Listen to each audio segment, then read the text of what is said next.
It's back, bigger and better than ever. The Alamo City Comic Con, in its 4th year, quickly became the largest pulp culture convention in the Southwest, bringing back more top-tier celebrity movie and TV stars, more of the very best comic book artists, cosplay, and more merchandise, photo ops, and unique collectibles than ever. Special VIP packages available. Buy tickets now before they sell out. Alamo City Comic Con, October 28th through the 30th at the Henry B. Gonzalez Convention Center. For info and tickets, go to alamo-citycomiccon.com.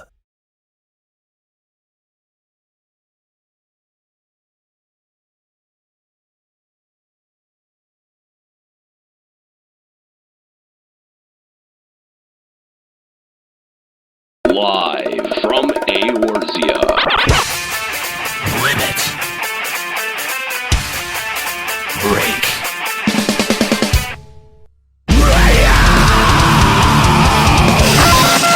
With your hosts, Nero. Now behold the horror you have wrought. Calloway. I said don't take your clothes off. Juxtaposition. I don't get it. Ascalia. Holy shit, totally forgot about him. And Mika. Oh my god. LimitBreakRadio.com. 5, 4, 3, 2, 1. Welcome to Limit Break Radio, episode number 85. We are freshly back from Fanfest. Well, we've had about a week, actually. It's still fresh. Yeah. I'm a little over fresh. Thanks for joining us here live at twitch.tv/Limit Break Radio. Glad to have you along on this bit of a flipped around schedule this Sunday. Yeah, we're flip-floppers today. That's right. We appreciate you guys hanging through our scheduling. But the thing is that Calloway and Nika were both unavailable earlier in the day when we would normally be doing Limit Break Radio. So we had to move that in favor of having a better discussion and having most everyone present that was out at Fanfest. Right? Oh, right, Pops. Yeah, Pops isn't here. He's still feeling a little bit under the weather. He's a little bit older, takes a little longer for con plague to subside. Yeah, it's true. It's true. No, I'm the one that caught the con plague. Yeah. It's all about you, Nika. It is true. We're talking about Pops right now, Nika. Hold yourself. Yeah, with Pops, it's just aging. Come on, guys. Yeah. I mean, you've had a perpetual cold for like a month, I feel like. Well, that's what happens when you get to be 80. Yeah, right. Anyway, so we hope that Pops feels better and that he comes back soon. But Because we're really thirsty. yeah, I know we run out of More drinks thirsty a lot. than Calloway even. I know. No one is thirstier than Calloway. That's fair. Anyway, so we want to talk about FanFest today, and especially we want to be a place to let you talk about FanFest. Of course, you've heard us talk for now 2 solid episodes about all of the Stormblood announcements and everything that happened out at FanFest. But the thing is that we want to hear from everyone that wasn't out at FanFest what you thought about the Stormblood announcements. So we've got some behind the scenes stories. We've got some stories from the after party to share. But of course, we are live from Eorzea. Let's kick it on over to our Eorzean studios. Box. Yeah, Box. Box? I love you, Box. Yeah, I don't know what's happened to this iCam, but it seems to be broken. Broken? It's... Yeah. Sometimes it's I don't know really what happened good, to it. Sometimes it's a really good box, okay? I guess so. Not as many panties and upskirt shots.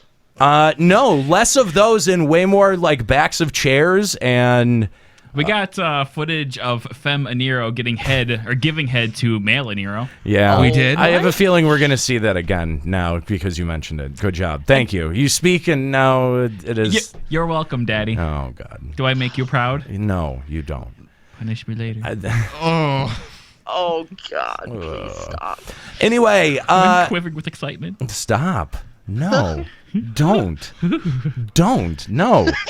I like your Pegasus. I like the look on your face is just really Just so excited. it's upsetting. Anyway, we want to We want to get all of our excitement all over your face. I'm coming! I'm coming! He knew what he was doing. You could tell. He knew where that was going. God damn it. Anyway, Love the smell of queef in the morning. Let's do it. We're back, ladies and gentlemen. We're back. yeah, great. Juxta has drops again. I forgot about that. Yeah, I gotta say, I listening back to the coverage, I noticed how little Juxta actually spoke on the cover. He did none of the interviewing. I was microphone guy. Oh, for God, great. You're welcome. That's why everything sounded. Well, I didn't hold the microphone. I just held the box, and I altered the volume. And now we know why boxes are so important to Juxta. Are they not to you? Well, I don't know. Look at how many boxes are in this room right now. Here's a box right there, and a heavy box here, tiny camera oh my boxes. god, and there's the Nero head. Great. Yeah, that's the thing. And there it is. Anyway, thanks for joining us here live at twitch.tv/Limit Break Radio. I do want to welcome in our special guest for this episode. Escalia? No. Hey. Callow? No. Well, Calloway. Mika? Callow, yeah. I mean, it is kind of special that he's here. I know. Welcome. Good job. Slow clap. All we had to do was do the episode 5 hours late. Yeah. Thanks for that. I been here an hour ago. An hour ago. Just one. Great. Singular. Awesome. Idiot. Anyway, I want to welcome in our guest, Prince Clary. Prince, what's going on, man? Chillin', man. So happy to be here. Thanks for hanging out. So, okay, just a real quick explanation. Prince, you did not go out to FanFest. No, unfortunately, I couldn't go out. But so we brought you. So we brought you here to have somebody to rub it in for. Like we needed, cool. Yeah, we needed somebody to like lord it over. Yeah, and all even good. even if Pops was able to make it, he was able to go out to FanFest. So we just needed someone to brag to. Well, he wasn't at FanFest, but if you were at the after party, you may have heard his voice at FanFest. That's Yes, true. Indeed. He was there for a while before he was old, and then he went to sleep. Anyway, so Did he really? I don't know. When did he tap out at the after party? I don't remember. Who? Pops. Oh, Oh, no. I was talking about. He's talking about. Prince. Oh. You about also may Clarence have heard over him there. very briefly at FanFest at the after party. That's true. Yeah, we're gonna get to that here in a second. But yeah, no. Well, you didn't hear Pops at all on our coverage, but you probably No. he was in the background somewhere at the after party. He was breathing. Yeah. Don't worry. Can we He confirm left- that? Can he- we get a he picture left- of Pops at FanFest? Did anyone actually see him? Yeah, I got pictures with him. Yeah, Okay. With him and his lovely wife. that's right. Yeah, they were there. I remember them being there, but it's kind of like the Berenstain Bears, where you never remember it quite right. What? It's the Berenstain Bears, and everyone thinks it's Berenstein. Why do you even bother living? What? I don't even know. What? Am I not getting the reference? What the? No, I don't get it either. Okay. All right. That's just a really great Juxta joke. Good job, Juxta. Wow. Put Go the. Escalia. I thought everyone knew about that, but okay. Who the hell said you could hang out with us? Just pumping the brakes on the whole Ooh. episode there, taking all the wind out of the sails. Letting Escalia know he's not funny. You're fired. Thank you. Appreciate it. I was You're saying that welcome. for This is Scuro, great. but you know what? It's applicable here. Well, it may be applicable in both instances. Anyway, but the real reason that we have Prince here is because, yeah, if you were lucky enough to be one of the, we're going to ballpark it, 350 people that rolled through the after party at FanFest, then you were treated to an exclusive. We've been talking about our quote-unquote new show. Now, we've been making references to it now for a couple of weeks, and at the after party, you got to hear the premiere of the demo. And we're not going to play it. No, we're not going to play it. We're not allowed to. Not yet. Not yet. It was that's a FanFest exclusive. Right? Gated content, what? But the thing is that a couple of people did notice, like, hey, I noticed that the voices were different, that there was someone in there that I didn't recognize. And that is Prince. Prince is one of the new hosts for our new show. Shit, yeah! So Yeah. So we're excited to have him here to be able to introduce you guys to Prince and have you get to know him. Now, before the show, you had mentioned that you were thinking about like maybe possibly changing your name.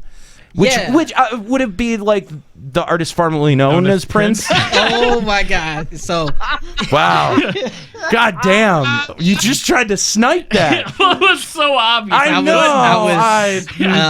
I was working a way to get that one in. I figured. Yeah. I was. Yeah. We were racing to it, to be honest. Yeah. And then I set the fucking joke up, and then he tries to snipe the punchline. Shut up, you little weasel. You need to at least do the work to do the fucking setup, you dick. So predictable. Oh, you're the worst. Juxta. Sorry, don't not worry, sorry. I still think you're the most beautiful girl in the world. Oh, Wait, what? That's a Prince song. Oh. Wait, Double fail.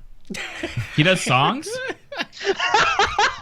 I thought he was like a paintist, like a paintist. A paintist. Do you see what I have to put up with? What the fuck is this? A paintist. Oh my God. This is the man who can't get a prediction wrong in FF14. That's the sad part. He's a goddamn idiot savant. What the fuck is happening? Thank you, asshole. The time on the post show when he thought that Kubrick was Kaepernick. Oh my God! You fucking kidding me? No, we're not. No, that happened. No.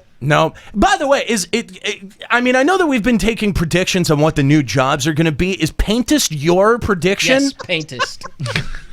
You stupid motherfucker. You use the skill, it crashes the game. Only if they're invisible. Rydia trains you. God damn it. If you use it on a ninja in PvP while they're stealthed, it all goes downhill from there. So, anyway, Prince, thank you for hanging out. We were also, here's the other thing. We were also kind of hoping to use you for your lore book, too. That was the other. Yeah, so we'll get into that later. But yeah, I've noticed that there's no lore yeah, book. Where's the lore book? We don't need it. We need to have a conversation about that. Yeah, we'll have that conversation. God damn it. Yeah. Okay, all right. Well, I got it, guys. I stole it. did you?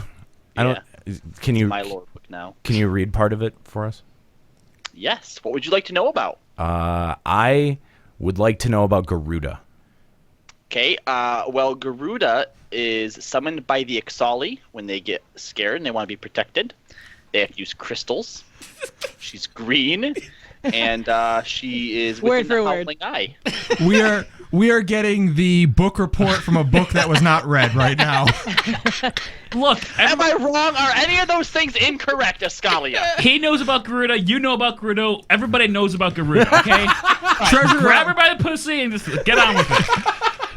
Treasure Island's a book about an island with some treasure on it and some pirates. God. How about can you read the part about Merylweb? Is that possible? Could you tell us about Merylweb? You mean the Mithril lady? The Mithril lady, right? Yeah, that one. She's totally a Mithra. Lorebook confirms. What about her? I would rather you guys just read it yourself because it's some really good stuff. So you guys should definitely look into just. No. Come on. I mean, we're halfway into this bit. Don't let it tailspin out now. I'd like to know about the East Shroud. What's up on the East Shroud? Yeah. It's on the east side of the Black Shroud. Smart ass. Right. So what's and you get there to go tell me. He doesn't need your help, Nika.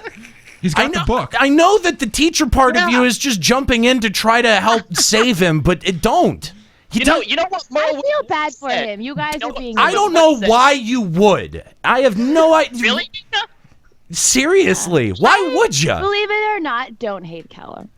I don't think you hate him, but as much shit as he gives you on a regular basis, I would think that you would just not step in on his behalf. Like, just he's making a perfectly good train wreck himself. He doesn't need help being stopped.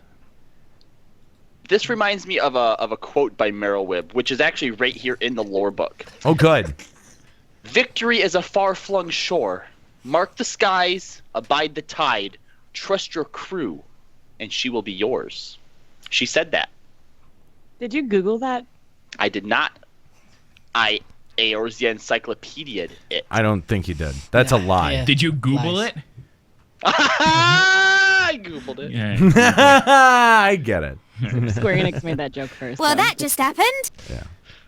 Anyway, Are we done watching or listening to Calloway flounder about? Yeah, that shit hurt, man. yeah, I don't know. It was kind of fun to listen to him strain. It was fun, but I don't want to clownfish him anymore. So let's move on with it.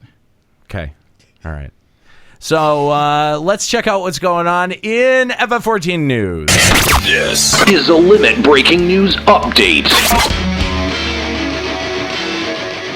So, in FF14 news, we are in a bit of a holding pattern in terms of waiting for the next FanFest. I'm pretty sure that Square Enix is going to be pretty goddamn quiet between now and the next FanFest in December. I mean, we'll get there's an update. We should get an update somewhere in there, right? November 1. November 1st. That's Yeah, okay. November 3.45. That's right. Yep. Do we know what we're getting in that? We're getting Deep Dungeon and Relic. Yeah, there you go. So, well, that's really all we should expect to hear about between now and then of course it'll be a straight shot to FanFest in Japan, which is of course Christmas on Eve. goddamn Christmas. We were sitting on it. We were sitting around before the show trying to figure out how we were going to do our coverage. And there's pretty much no way to do this without going live on Christmas Day somehow. Which Yeah, it's literally Christmas Day is Saturday. no, it's Sunday. Oh, Nico. Isn't it? Really? thought it No, was- it's Saturday. Let me.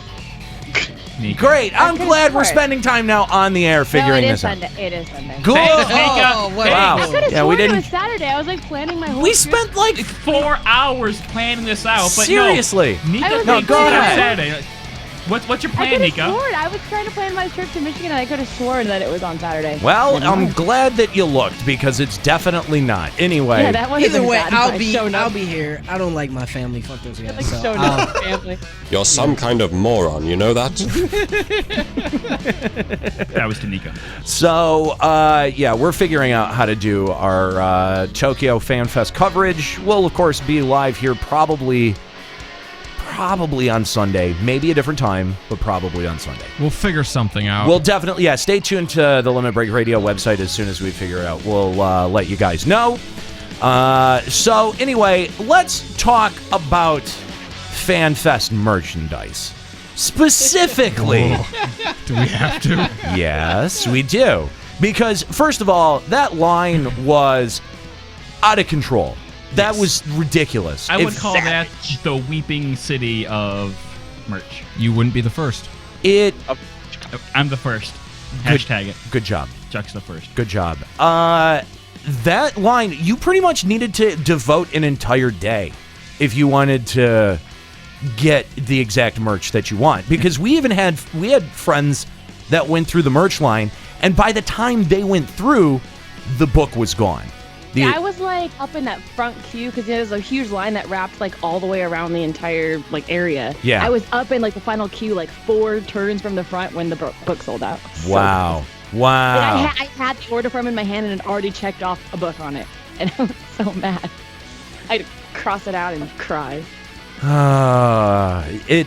So the long way, that's the long way of saying that none of us got a book. Nope. Nope, definitely didn't. I got a pin. I didn't bother to go through the merch line. I did not. I don't have that kind of constitution. I don't have that kind of patience. I tweeted out, will someone get me a pin? And Yuki Fullbuster did. Oh, I well, was gonna say, that's the way to do it, is Yeah. to get one of our minions to do it. That's what me and Juxta did. Yeah. Thank you, Ryoku. even But the books were one person only, and everybody wanted a book. Yeah. yeah, Only one person. even pulling all our strings, we couldn't get a book out there. And goddamn, do I really want this book? So it went on sale. It went on sale. It went on sale online Monday. Prince, I understand that's how you picked up yours. Yeah. Which is an impressive feat in and of itself because that sold out in like 10 minutes. Yeah. So what it was, first of all, a madhouse. I was following the Reddit at the time, and the link went up, and pretty much if you were on the page, you had to be constantly hitting F5 around, I want to say 10:20 or whatever time it was. Yeah, that sounds about right. Yeah, around 10:20 Eastern, and you just kept refreshing. It popped up. You got it. And at first, they just sent out pre-orders, which, of course, made everybody pissed off. Then after you received a pre-order, it sent you another confirmation about, yeah, you got it, and we'll be shipping today. They put out on Twitter, we're shipping the lore books today. Well, I don't have my lore book, and I know a few people who don't have their lore books. And you had paid, you had paid 2-day shipping on that motherfucker. And too. I paid 2-day shipping, so what's the point? Yeah, what's the point? But I've contacted with, Robot Sergio from the support team at Squeenix, and I guess it's supposed to be here on Tuesday, which still doesn't make sense because it shipped Thursday? No, You Wednesday? geeks are so gullible. Oh, Yeah. good. Yeah, so Great. they got me, but I'll get it, and by the next time you guys hear my voice, we'll probably can go a little deeper into it. Well, here's really kind of like the seedy underbelly of this is, have you guys gone to eBay? Oh God, it's so bad. It's horrible. It's horrible. I can't believe the prices that people Like $2,000 or whatever. are not, like that, what they're posting it for and what people are paying for it. Such promising entrepreneurs. I know. Good job, guys. I've seen upwards of $900 from those scumbags. Screw the rules. I have money. That is really just a real scumbaggy move. That's a real scumbaggy move. I mean, dude, I want this book. I want it very, very badly. But you know what? Let me just say to anyone who's thinking about dropping $400, $500, $600, don't do that. No. Because They're going to have more. Like, they have a wait list. I'm on the wait list, and they said as soon as the stock's available, they're going to mass email everybody, and you can get one. Like, it's not worth it. what you're supporting by spending your money with that is you're supporting basically scalping. Mm-hmm. And that's bullshit. So I'm looking on it right now, and the top offer is $600. Allegedly, this is a fan festival book, so don't do that. Increased exclusivity. Don't do that. Guys, the people that you're supporting by buying these are the same people who buy up like 7 houses when the new wards come out and then sell them back for double. Yeah, like Square Enix gets no money from you paying $600, and that money is going to go towards making more lore books and other cool things that we actually want. And so paying, $600 to someone who spent $50 is like funds terrorism. Why? That's what it does. You buy this book, you're funding terrorism. Square Enix can't come out and call these people sleazy douchebag fuckwads, but we can. Yeah, that is definitely a super sleazeball move. Stealing makes everything better. It's like $243. I'm gonna buy that one. The fact, that's below that's below what a Nero said on Limit Break Radio. That's acceptable, right? That's a good price. Yeah, there we go. No, that's fucking retarded, man. Don't do that to yourself, and don't let it go. Like, that's artificial inflation, because as Nika has already pointed out, there's going to be more printed. But that's going to be in the future, and that's later, and I need it now. Listen, It's not going to be that much. Like, they've already put out an official word, like on Twitter, saying that we can't believe how fast it sold out. Don't worry, there will be more stock. Yeah. Yeah. Just wait. But listen, that's not right now. What about all of us on Balmung who must RP? We must fit. There's only 10 Dragoons. How can I RP now? Okay. But we already knew that. There's technically only like one black mage or 2 black mages. There's only one white mage in the entire. Yeah. There's like 2. No, I don't know. Maybe 3. I wasn't like that's really always paying been attention. known. So people who RP, I didn't even think took it that seriously, but okay. You're not on Balmung. No, I mean, like, obviously, but like if you're role playing a dragoon or a white mage or a black mage, like everybody knows that there's only a couple of those. Yeah. So if you're RPing those, you're already kind of like expanding your imagination of the lore anyway. Oh, the butthurt about there only being like a squad of 8 dragoons is really hilarious. But look, here's the thing. I've got an idea. Okay, at least until it's widely available. I think it would be fun to maybe do fireside readings from the Encyclopedia Eorzea. And obviously, I can't do it because I can't say words. Oh, it's in the works. Oh, is that right? I'm gonna buy myself like a nice little like sweater vest and get like an ascot. And he's gonna read Garuda. She's green. Yeah, that's right. Juxta grabs her by the pussy. How else do you defeat her? Oh, are you gonna have a fern? You know what? I might have to fern. get a fern. You're gonna have to get a fern. That's right. What kind of fireside reading would it be without a fern? Can the fern be in the fire? No. We're not going to put the fern in the fire because it's going to be fake, and you shouldn't burn plastic in a house. No, you should not. Can we burn it outside? We don't have a fireplace outside. So we have a floor outside. I have a book. Fuck that guy. Thanks, Ryuichi. That was a really great contribution. God damn it. Oh, hey, Ryuichi. The least you could have done is given us enough money to buy one off eBay. Come on. God damn it. Like, that's all that it's like. That's all that the message. I have a book. And Yes, honestly, you do. This is really the only time that statement can ever really elicit that reaction. Just saying. I have a book. Fuck you. Maybe that's what he was saying. He's like, well, when am I ever going to get to say this again? You know what? Yeah. He's actually very talented. Good job, Ryuichi. Look, the one caveat to doing this bit is that we don't unlike Ryuichi, we don't have a book. We don't have a book. Yeah, so fuck everything.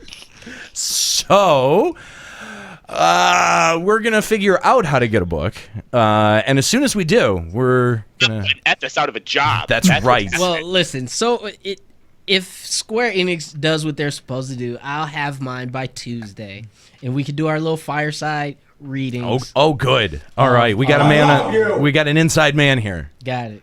All right. Yeah, that's the thing is that we got to put Ethos out of a job.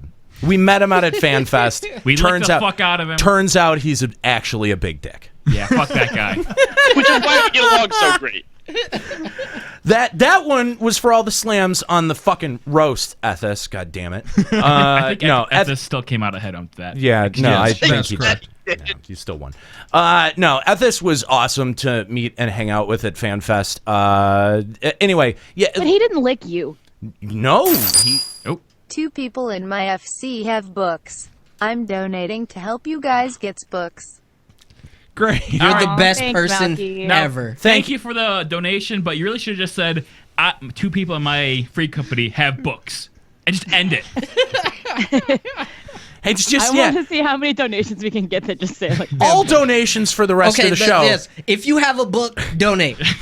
All donations for the rest of the show have to be book related.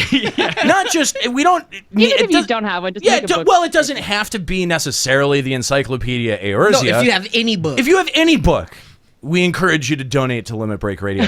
This is a really great idea, guys. You guys know what the sad thing is? We're still not going to get as many donations as Scott to giving. Evis has a book. We know that Ethos has a book. Of course he has a book. Still not going to equal the number of donations we got to get Escalia a pair of tits. Yeah, my boob fund is winning. Yeah. And that's just sad. It's sad because it's true. Yeah, we'll figure out how to do that segment. Stick it to me, daddy. # get books.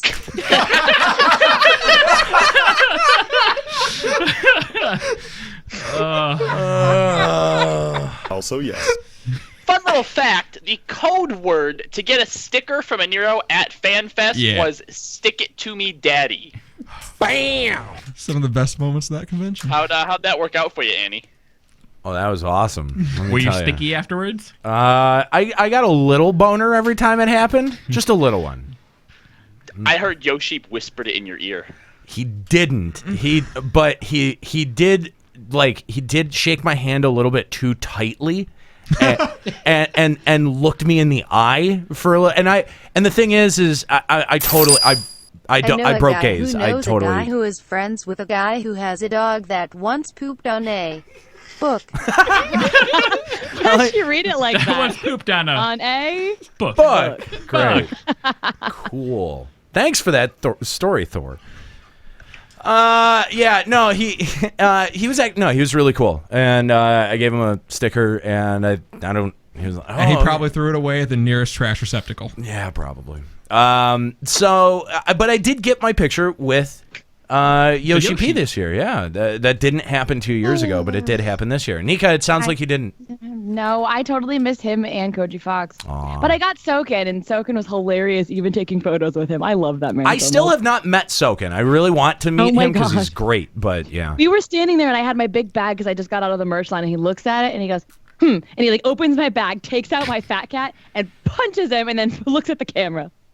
Good. I have two different pictures of me and Soken, and then with our raid group and Soken. In my first one, he's punching my fat cat, and my second one, he's punching my delivery mogul. Good. I don't understand. Soken hates fat cat. Confirmed. Good. But then afterwards, he like spent like a minute on both of my plushies, like squishing the face, like squish, squish, and then he went to the other side, squish, squish. Like I don't know if he was trying to like poof the faces out or if he thought they were like flat, but he just sat there and squished the face out over and over again. It was really, Soken's my favorite. Really weird.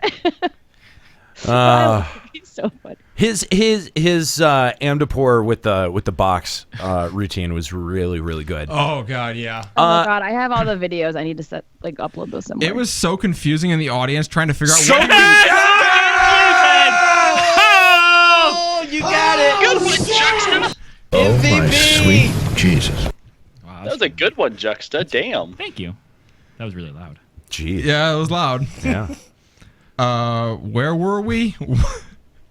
Something about it was very confusing. Oh. Buy a scallion a book about boobs. Queer. Yeah, very confusing just watching him set that up on the stage and start kicking this box randomly. Like, what the hell are you doing? And then when he started playing the music, everyone, like, there was a collective, oh, in the audience. Yeah. And his little mini piano had Kawhi on it. That was really funny. That was so great. That was great.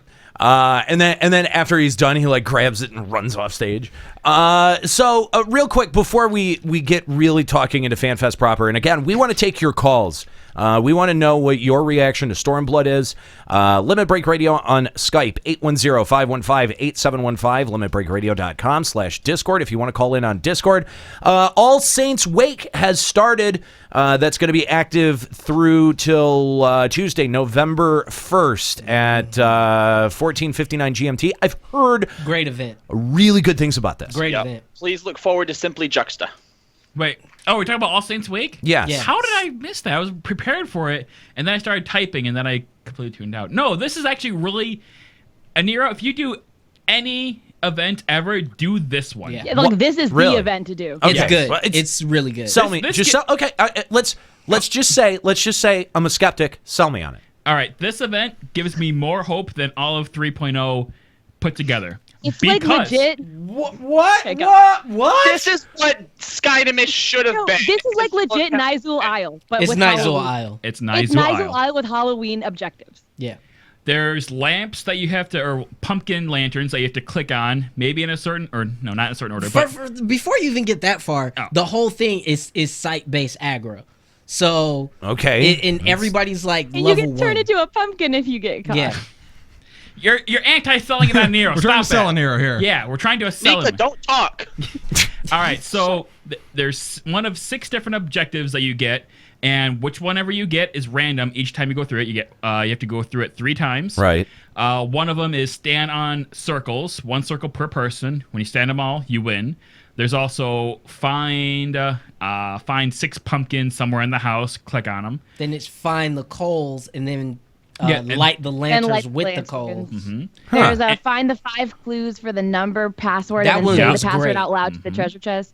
That one was great. And there's also find a clue, and it tells you which pumpkin that's in every single room, which room has the real pumpkin. Yeah. It seems like just like There's the one where you have to throw like smoke bombs at them and find which one's real and which one's fake. seems like a bit of like just like an old school quest structure. Yeah. Yeah. And like, and it's all in just kind of like a reskin Hawk Manor, but it's really fun. Okay. Yeah, so what they do is they need to combine this event with Palace of the Dead to create like a truly random And it was thing, perfect. and then we have Naizu Isle. Yeah, Yes, basically. but better. Okay. It's Okay. worth doing. It really is. I'll think And the about it. vest is pretty clever. You And it get doesn't the take very pedestrian long. rolls as a reward. You're not selling him on it. What is the vest? Is it the vampire thing that we It's a saw? vampire vest. Yeah. with It's the cape. clever. It's dumb. It's just like one of the glamours from Golden Saucer with the vest Nope. on it, Nope. with a cape. Nope. the minion- Nope. Fuck you guys. It looks nice. The minion you get is like the baby Ahriman, but it looks like a pumpkin and has a witch hat on it. That's cute too. You're still not selling it on him. And then 2 equestrian rolls. No, those are worth Look, it. I understand why Prince would like it, okay, right. but I'm not. It's fly. It's I don't good think. glamour. I don't know. No. But it's a good event. All right, Point blank period. I'll think about it. But you guys have until November 1st to check that out. So if you're interested, make sure that you do it. It's better than all the summer events. Summer events suck. Honestly, I'm not really into the holiday events at all. Really? There's none of them. Yeah, no, none of them have done. Not if the red cock helmet is, and you're going to do a summer event. Okay, no, I would do the right. If it was the throbbing red cock, like I would absolutely, I'd be in for that. If Koji has its way, it will be. Yeah, hopefully. Anyway, so let's talk about FanFest 2016. Of course, we had a great time out there. You heard all about our immediate reactions to the Stormblood trailer, to the keynote speech. There was a lot of information. We got confirmation that Stormblood is going to have a similar structure to Heaven's Word. So for those of us who were hoping for a radical deviation from what we've been receiving, it doesn't seem like that's going to be the case. But we did get some indication of some new things that we'll be seeing with Stormblood, as well as also all of that trailer to dissect. And I can't wait to see the full extended cut of that trailer, because as Yoshi P said, that's actually a much, much longer trailer that we have to see the entirety of. So that's really exciting. I can't wait to check that out. I'm sure that'll come at a bit of a later date, probably at one of the other fan fests. But we, of course, want to hear from you. There was a lot of announcements that, of course, impact the future development of this game. And, of course, you can call in and let us know your thoughts. Limit Break Radio on Skype, 810-515-8715, limitbreakradio.com/Discord. You can also, if you were out at FanFest, if you went to the after party, you can let us know what you thought. Did you have a good time? Did you enjoy FanFest all around? We want to hear from you. Again, at Limit Break Radio on Skype, 810-515-8715, limitbreakradio.com/Discord. Let's start off and go to our phone lines and talk to Fate and Darius of the Genova server. What's up, Fate? Oh, doing great. How you guys doing over there? Doing wonderful. We are awesome. We are awesome. So, what's up? What do you want to talk about today? Let me tell you, I went to that FanFest after party, and it was really amazing. It was really great. Free drinks, $40 cover for that. That's not all the that's not babes. free. Just so you know. It's unlimited, but not free. Yeah. I got Unlimited. Sorry, my brain wasn't thinking. It was free for us. Don't worry. Yeah. Unlimited $40 cover for that, and then you got the dancing babes, and that was great. And and the whole Friday was just the antithesis of the whole event for me. You got the announcement trailer, you got the after party, you got the whole orchestra style concert with Susan. I'm sorry, my brain. Yeah, Susan Calloway. Yeah. Susan Calloway. Yeah. It was just such after I came back, I was just so out of it, and I couldn't really think for a few days. Oh yeah, you definitely get that post-con joy hangover Depression. Yeah, yeah. Crippling depression. That's right. Why do I Yeah. have to go back to real life? I know, right? Like, it was really hard to go back to work like the very next day and like try to concentrate. Has other people been to quitting? I don't know. My job's pretty rad. So I actually like my job. Like the people are real fun and stuff. But after going to Vegas all weekend and hanging out with you guys and like kind of getting paid for this type of stuff, I just go to work and I'm like, fuck this. Yeah, it is really hard to take anything else terribly seriously. But I mean, like, yeah, it really was a fantastic weekend. We appreciate you coming out to the after party. The after party was insane. I guess that's a good enough place to start this inning. I guess we don't have to go in chronological order. We can just kind of jump around. Wouldn't that be a challenge? Yeah, well, right. We'll just go wherever the memories take us because they're in random order anyway. Take off your clothes. So that's what I remember. So the after party was awesome. We had like 350 people roll through the Rock House. By the way, huge shout out to the Rock House, which was a awesome place to have a party.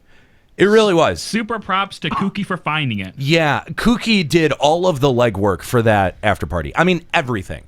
I know that a lot of people were thanking me throughout the night, but really, all the credit goes to Kooky because she did a dynamite job setting that all up. The Kooky credit. So I think some of it was really great. Like, I really wanted to. I wish I could have talked to more people. That's really my thing. Is I wish I could have spent longer talking to everyone, and it always sort of felt like even if I was having a great conversation, there was someone sort of like grabbing you and waiting to like have a picture taken or something, and then I'd have to switch gears and talk to them, and it's like, God, can we just like sit down and like have a conversation? Oh man, God, but I mean, like the thing is I wish like I could just like stretch minutes out and just like make that those moments last longer. You want to give an hour to everyone who comes up to talk to you. Exactly, and you can't. You wish that you could, but you can't. And it was amazing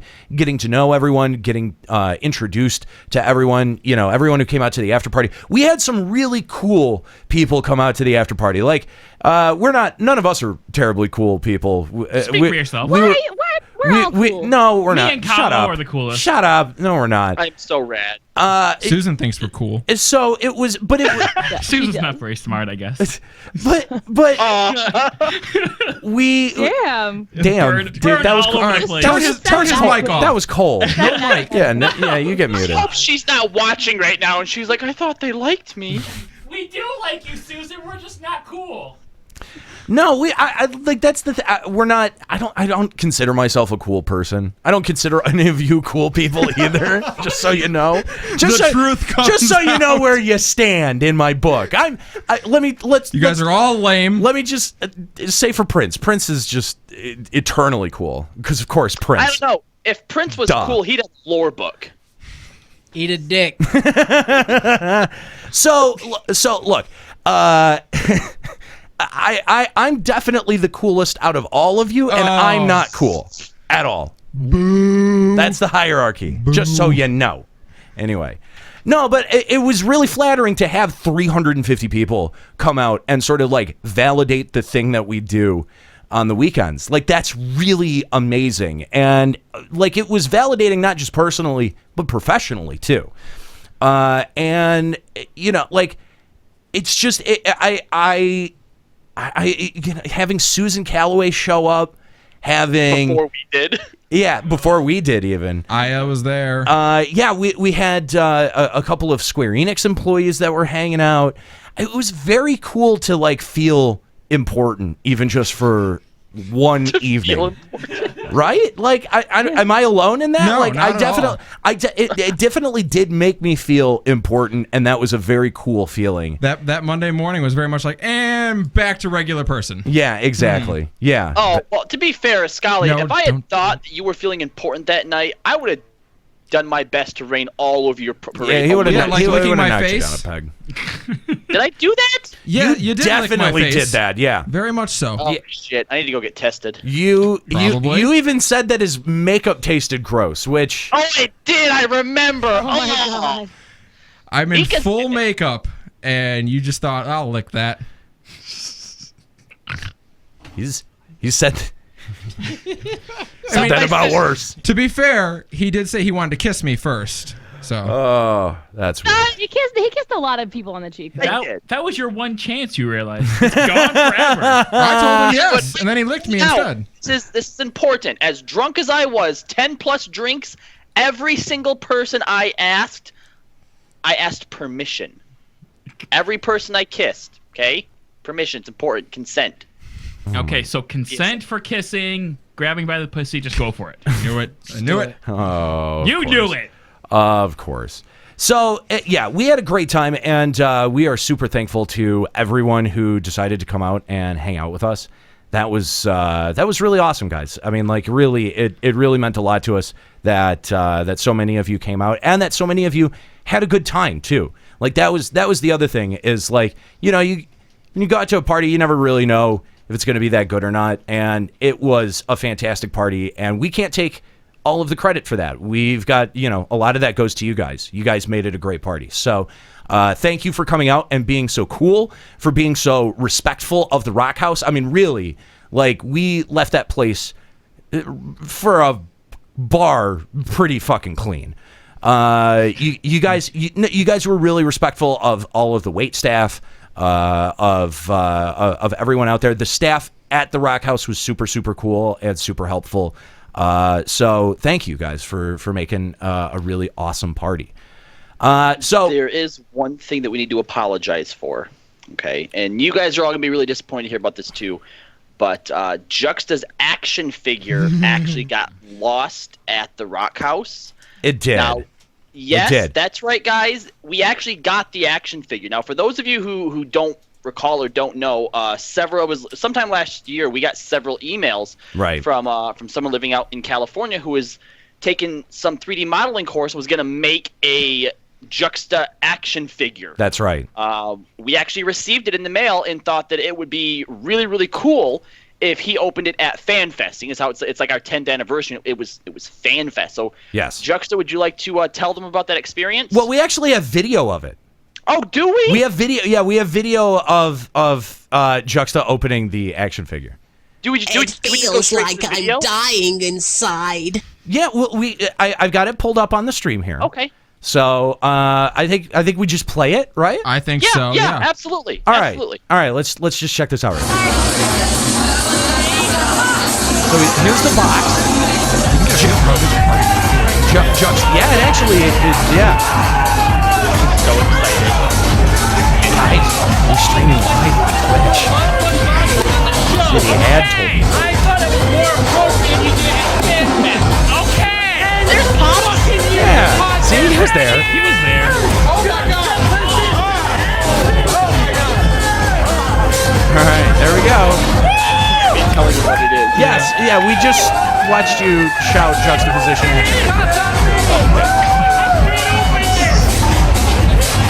There's Samus. Samus is hanging. Oh, there I am.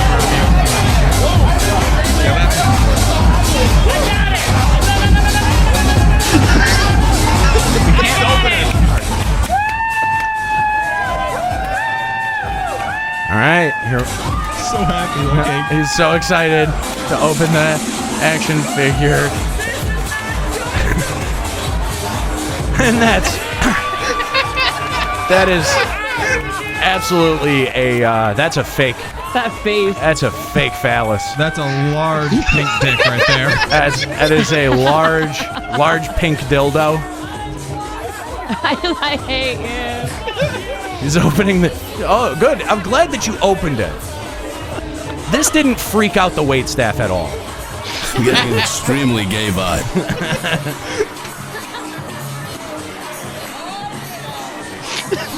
Hitting each other with it. We're grown-ups, I hope you know. Ryuichi, what are you doing? Why would you do that? Oh, good. Oh, Okay. good. I'm Glad we got this on video. Yeah, everyone. right. Yeah, right.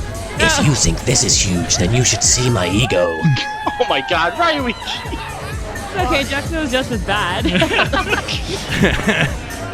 Yeah, kinda. All right, so there you go. So yes, that was me the whole time. Juxta, how do you feel that now that you know that there's not actually a Juxta action figure out there, and there never was? I'm an action figure. No, you're not. No, you're not. You're a dildo. No. You know what? I'm actually pretty offended that you fooled all of us with those fucking emails. That's not true. 2 people knew about it. I did. I knew about it. Really? Because I always figured that it was like I never ever thought the action figure would come to fruition, but I still figured someone was in some graphic design class and still made a model of it. Nope, I have a friend who actually does that kind of stuff, and those pictures, those screenshots, he made those for me. They were real modeling screenshots. They were real models, yeah. That was. I mean, that's an impressive long con, dude. That's amazing. Yeah. And you're evil. Yeah. Yep. And guess what? What? You're next, Escalia. Oh, good. How do you feel about that? Me? Yeah, you. I've felt better about things. I mean, like that most things. So Juxta was supposed to pay you that $40 from what I make from LBR. Okay, so you talked to him.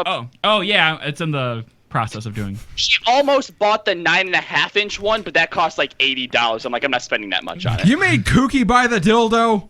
Well, this is the reason why, right? I had decided last minute that I wanted to do this at FanFest, and I didn't want to buy the dildo and try and take it on the plane because at that point, I want to search my bag. Yeah. Just out of principle, I think they would have. Callow, you need to be real careful about threatening me next, because this chat already is starting to ship you and I together, so be careful, please. Oh. Just think twice about whatever the prank's going to be. Make sure it's safe. So, Juxta, you had no idea. None. Nope. No idea.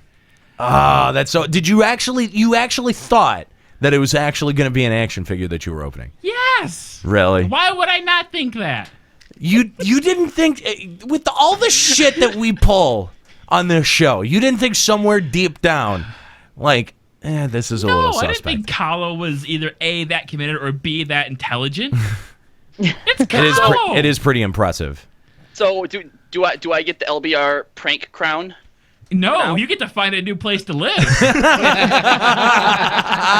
The best part was actually the day after. We were driving somewhere, and I looked over at him, and I goes, so, like, are you actually really sad you don't have an action figure? And just this look on his face for a split second was so sincere, and he's like, yeah. And I've never seen him that sad before. Good.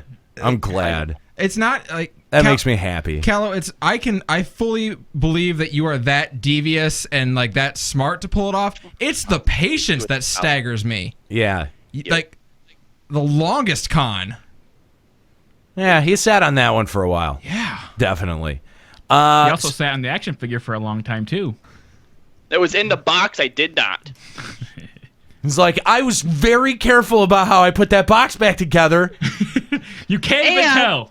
You know what the best part or the worst part is I was planning on having all of us sign it, and we were going to raffle it off. Oh, that thing is gone. Shenanigans, it got lost. That is gone. So, person would have put down at least $200 for that. So, okay, speaking of drunk shenanigans. I entrusted that to our intern, Scuro. Oh. Well, that would be why we don't have it. Yeah. Well, hold on. Because we actually, he has it. He had it. Oh, yeah. He definitely had it. Yup, he was the last one seen with it. Yeah. We actually need to get Scuro on the line for this. Oh, we need to tell the whole story, the whole epic story. We need Scuro on for this? Yeah. Story. Yeah, that's right. All right, let me find him. All right. We're going to give you guys the truth. That's right. The whole truth. Whether or not you can handle it. So, all right. We got Scuro. Good. Scuro, hi.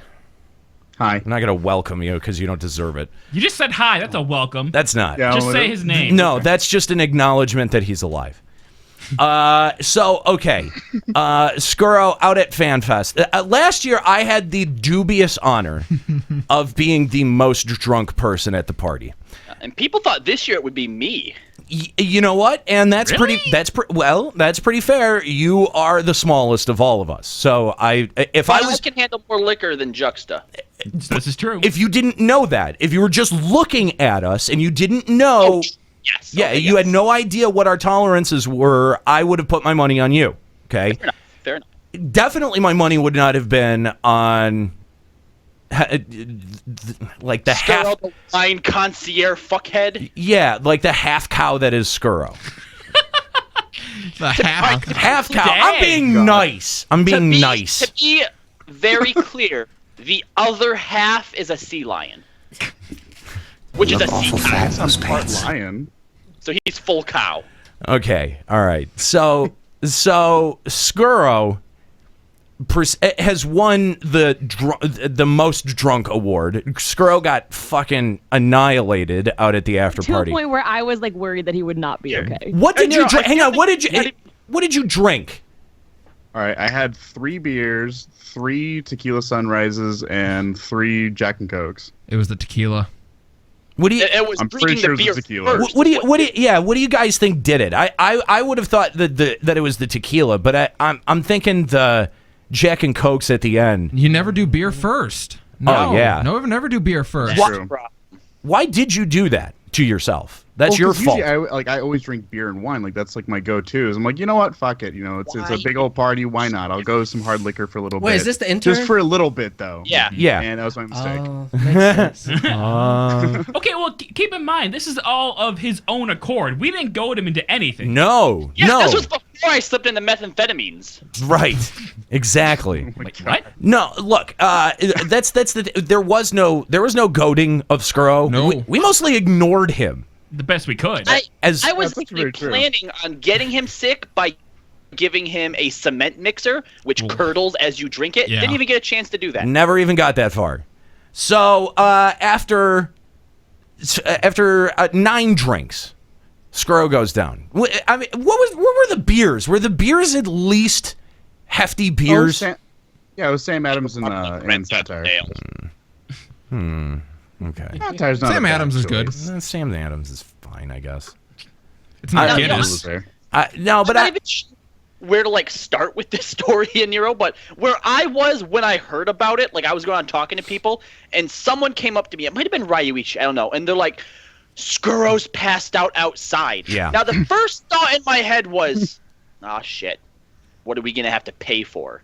And then he's like, "The EMTs are already with him." And I goes, all right, fuck it. No, He's I in think better that was probably me because I was asking which hotel he was staying at. Maybe, but at that point, when I knew the EMTs were there, all responsibility was off me because there are professionals on the scene. I went back to partying. Ray came and grabbed Nika and I, and Yeah. he's like, "You guys need to come outside right now." Yeah, He's yeah, like, "I'm yeah. sorry to bother you, but you got to come out now." So here's okay. So I think I was the first one on the scene. I think I was the first responsible person on the scene. First on the scene. Yeah, I had gone out to smoke a cigarette and with Sly. Yeah, and I was outside It sounds and like an episode of Law and Order. Dong dong.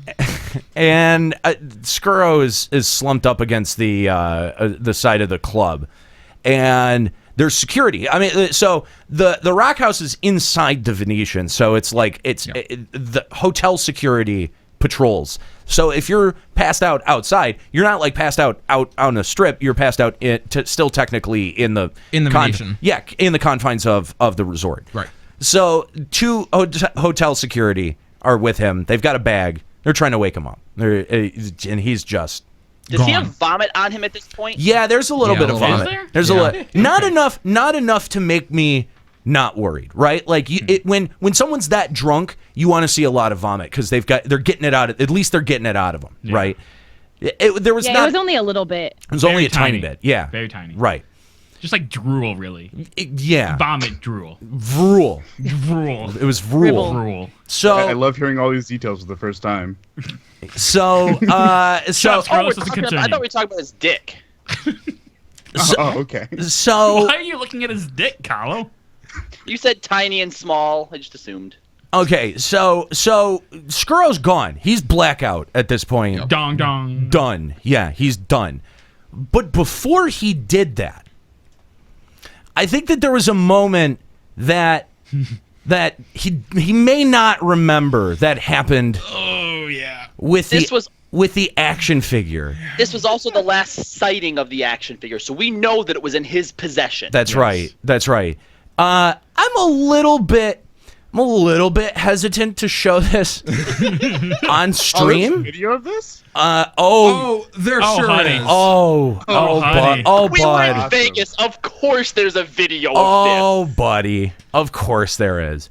I'm a at some point. I'm a little nervous to show this on stream, just because I don't know exactly what the rules are about. I mean, I know that you can't expose yourself, but I don't know about what fake phallus is. I don't know. I think that this, you know what? We'll roll with it. We're gonna roll the dice. We're gonna see what if the show suddenly goes off the air, guys. You know what happens. Please look forward to it. You listen to the podcast for the rest of it. And we just like to say beforehand, totally worth it. Exactly. All right. Eat it, dick. So, this is blackout drunk Scuro, aka Cock Rings, at Fanfest. Never has this been more appropriate. Here it goes. All right, we got Scuro here, and he's going to deep throat my action figure.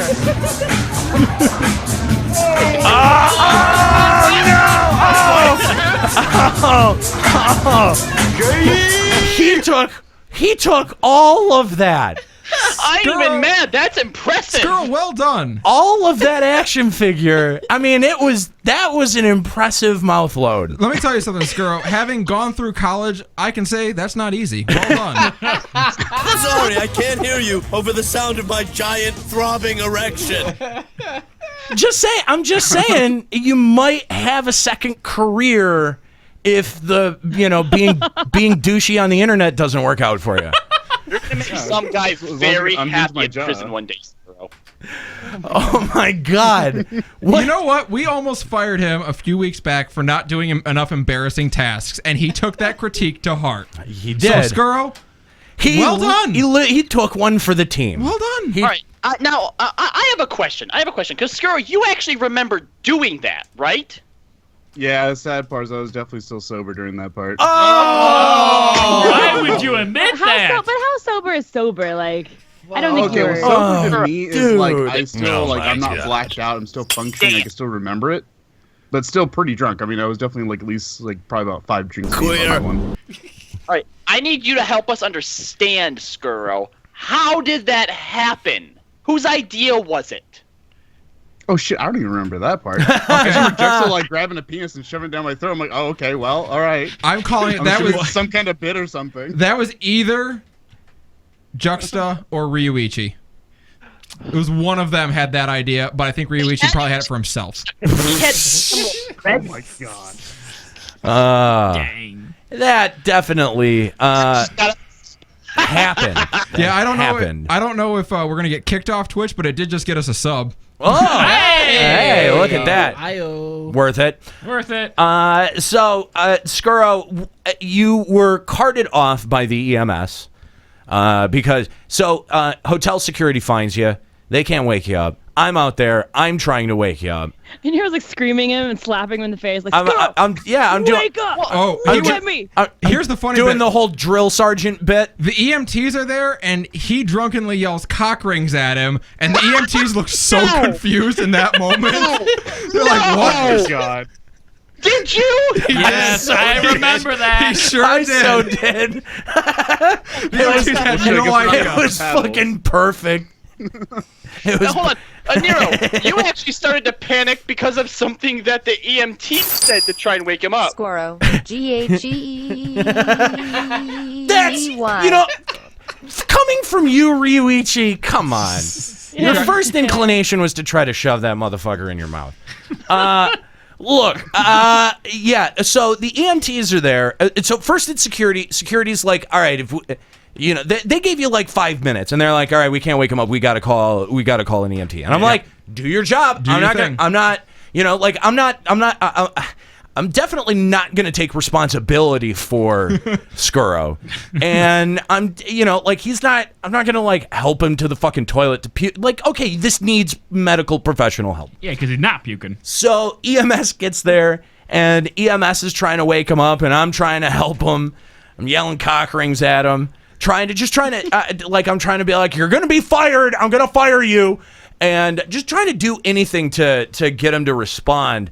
And I don't know if this was the EMT trying to scare him awake or not, but the EMT goes, hey buddy, hey, this is Las Vegas EMT. If you don't respond, we're gonna have to take you to the hospital, and it's $1,000 for the ambulance ride, and I'm sure you don't want to have to pay that, so you got to respond to me. And I was just like, oh shit, that's not good. I didn't hear that part of it. Nope. So you sure did. Sure didn't. But Nero gets more violent and starts shaking him. I'm like, now I'm like really trying. I'm like smacking you in the face. I'm like, come on, dude. You don't want to have to pay that. You're going to regret this, buddy. And we don't want to have to pay that. We tried. We're not paying that. Hell no. We tried. we really tried. I mean, and then at the EMT was like, yeah. I got to take him, man. We've got to step in at this point. And I was like, do your thing. I guess I don't have a choice. Yeah. How's that bill, bud? I haven't gotten it yet, but now I'm definitely dreading it because I was thinking, okay, maybe it's me 500, 300 something reasonable, but I didn't get the 1K, so I'm so excited right now. I'm hoping that they were just trying to scare you awake. Thank you. Nice to be in Vegas. I would hope that would be something that they would have told you upon checking out. You didn't ask for an itemized bill? No. Why? They gave you a piece of paper. You sent us a I've picture never of been it. to What the was ER that? before. That's why, like, the first message I send you guys, I'm like, all right, well, out of top 5 places I've woken up drunk, this is definitely, like, top of the list right now. How were you when you woke up? I've never woken up in an ER drunk. Yeah, how did you feel when you woke up? Lost. I don't know how the fuck I got here. I remember talking to Slyaka, and then after that, I don't remember shit. So I'm like, all right, well, either someone shanked me, which I'm assuming all my organs are still here, or I don't know, maybe I got too drunk that night. And then sure enough, like, oh yeah, you got really, really drunk. We couldn't wake you up. I'm like, oh my God. All right, well, that's awesome. Good. And it took me forever to get my shit to get out of the damn hospital. So tell us about the hospital that they had put you in. Oh, I mean, there's a couple other, like, drunk. This is basically the drunk room, which I was known as the drunk guy. And even on my, like, little label, they didn't have my name at first. They had a question mark. Wait. They put you in a drunk room, and in the drunk room, you were even referred to as the drunk guy. Yeah. That is awesome. When the other drunks are looking at you like, man, he's got a problem. That guy. Listen, I had to go to the hospital, but that guy got schnockered. Dude. Let it be known. Limit Break Radio knows how to party. That's right. You mentioned that they basically gave you instructions on how to behave for the rest of the day, which was essentially just drunk shaming, right?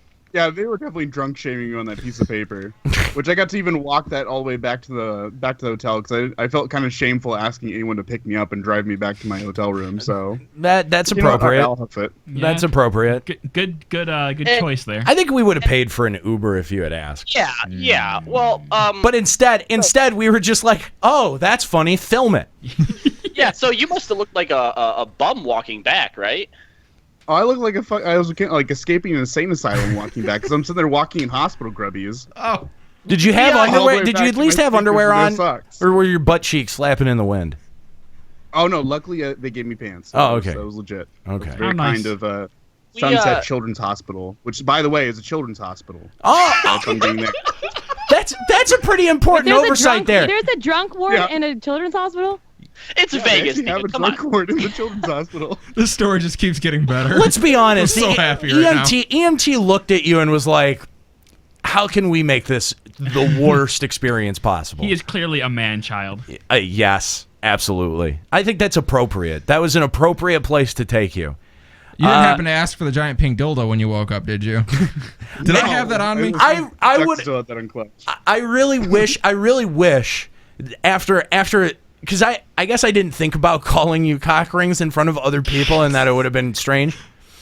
I wish as they were wheeling you off, I would have had the presence of mind to run back in the club to get the dildo, to stop them and go, wait, before you take them. Just run in there, grab the dildo, just like plop it down on your chest and go, make sure he has this. And just let him cart you off. And hopefully you would have woken up next to it, nuzzling it like your baby. Threw up in my mouth a little bit. So what'd you learn? Pacing is your best friend, and a happy hour does not mean it's a competition to drink the most. Just because it's all you can drink doesn't mean you can drink it all. And the thing There you is, go. the saddest part is that, Scuro, you don't even have the excuse of other people buying you fucking drinks. I was going to say, I think the lesson here is don't be a little bitch, because I had like 11 or 12 drinks and I was fine. Handle your liquor. We had people shoving drinks in our hand all night. Yes. And it was great. Yes. One of the coolest moments, I sat down and like at first people are like, hey, what do you want to drink? Like they ask you what you would like, right? Well, eventually after they've asked you once or twice and you give them the same drink, they stop asking. They just bring you drinks. Yeah. And at one point, someone had, like 3 different people had set a drink down in front of me at once. And I'm just like, well, okay. I was definitely double fisting drinks that night. Oh, yeah. Yeah. Yeah. Definite fit thing going on. So, all right, Scuro, we're glad you made it. Yeah, we are glad that you survived. Thank you for not dying. Yeah. We wouldn't be able to tell this story if you died. Well, it's just we would have had to wait like 2 years until the statute of limitations expired on it, and then we could have told it. Yeah. I was going to say, you know what? Fuck Scuro, because I saw through this like in an instant. In the morning when I woke up and I saw these guys being like, oh, it's a good thing you're okay, buddy. Oh, glad you're all right. I'm like, no, fuck that, okay? All this was a desperate cry for help, okay? Oh, my God. Well, yeah, I'm going to teach them. I bet they'd think different if I was dead. Oh, my God. I'm on you. That actually is the first thing Callow said to us. After my drinking. Yep. Oh my God. No, but we are glad that you survived. Yes, next time pace yourself. We all go through this. It happens to the best of us. It does. I mean, literally all of us at some point or another, we are the drunk guy. Not me. Oh, you've been the Not drunk. me. Well, okay, Nika being Nika, you don't have worse. fun. You're the teacher. What does that have to do with anything? Well, you don't drink, so obviously you can't be the Yeah, but being a drunk guy. teacher isn't. Teach people not to drink. So there you go. Anyway, Scuro, we hope that you've learned your lesson. And I don't know. Have we thoroughly embarrassed I just had you? a beer today? like a minute ago, so I don't know. I mean, I guess it's been all right. I just had a beer a few minutes ago, and I got 12 to go. God damn it. Anyway, all right. Well, you're alive, and that counts for something. So, anyway, later, Scuro. Bye. Well, that was a huge waste of time. Bye. So, we basically brought him on to show him Deep Throated Dildo. Yeah, that was pretty good. That's That was that's a wonderful. high point of this show. Now, Highbrow comedy. Made into a GIF image, right? Oh, somebody's got absolutely. Yeah, someone can do that. Yeah. Good. I would hope so. But like before we move on here, and by the way, we do want to hear from you guys. Limit Break Radio on Skype 810-515-8715. LimitBreakRadio.com/Discord. I want to talk about Fanfest. I want to talk about all of the cool, exciting announcements that were out there, including Stormblood, the new job that we should be getting, and all of the super exciting stuff that's going to be coming along with Stormblood. And again, we want to hear from you. Limit Break Radio on Skype 810-515-8715. LimitBreakRadio.com/Discord. Of course, we want to hear from those that were at home. So I step into the stream after I get off work and we are talking about dildos. Yup, typical LBR. Yeah, that sounds about right. Yeah, that's correct. Now, I'd Thanks, also like Sebo. to say, Appreciate too, it. the people who are potentially calling in, if you have a story from our after party that we don't know about, please call and tell us that as well. Yeah. And the whole Scuro thing wasn't the highlight of my night. I actually got to play beer pong against a Square Enix employee. How'd you do? I didn't know at the time, okay, but our friend Brendan or Brandon, we forget his name. Yeah. No, you forget. You forget. Own that. Own your shame. You're a bad I person. asked you multiple times and you didn't know either.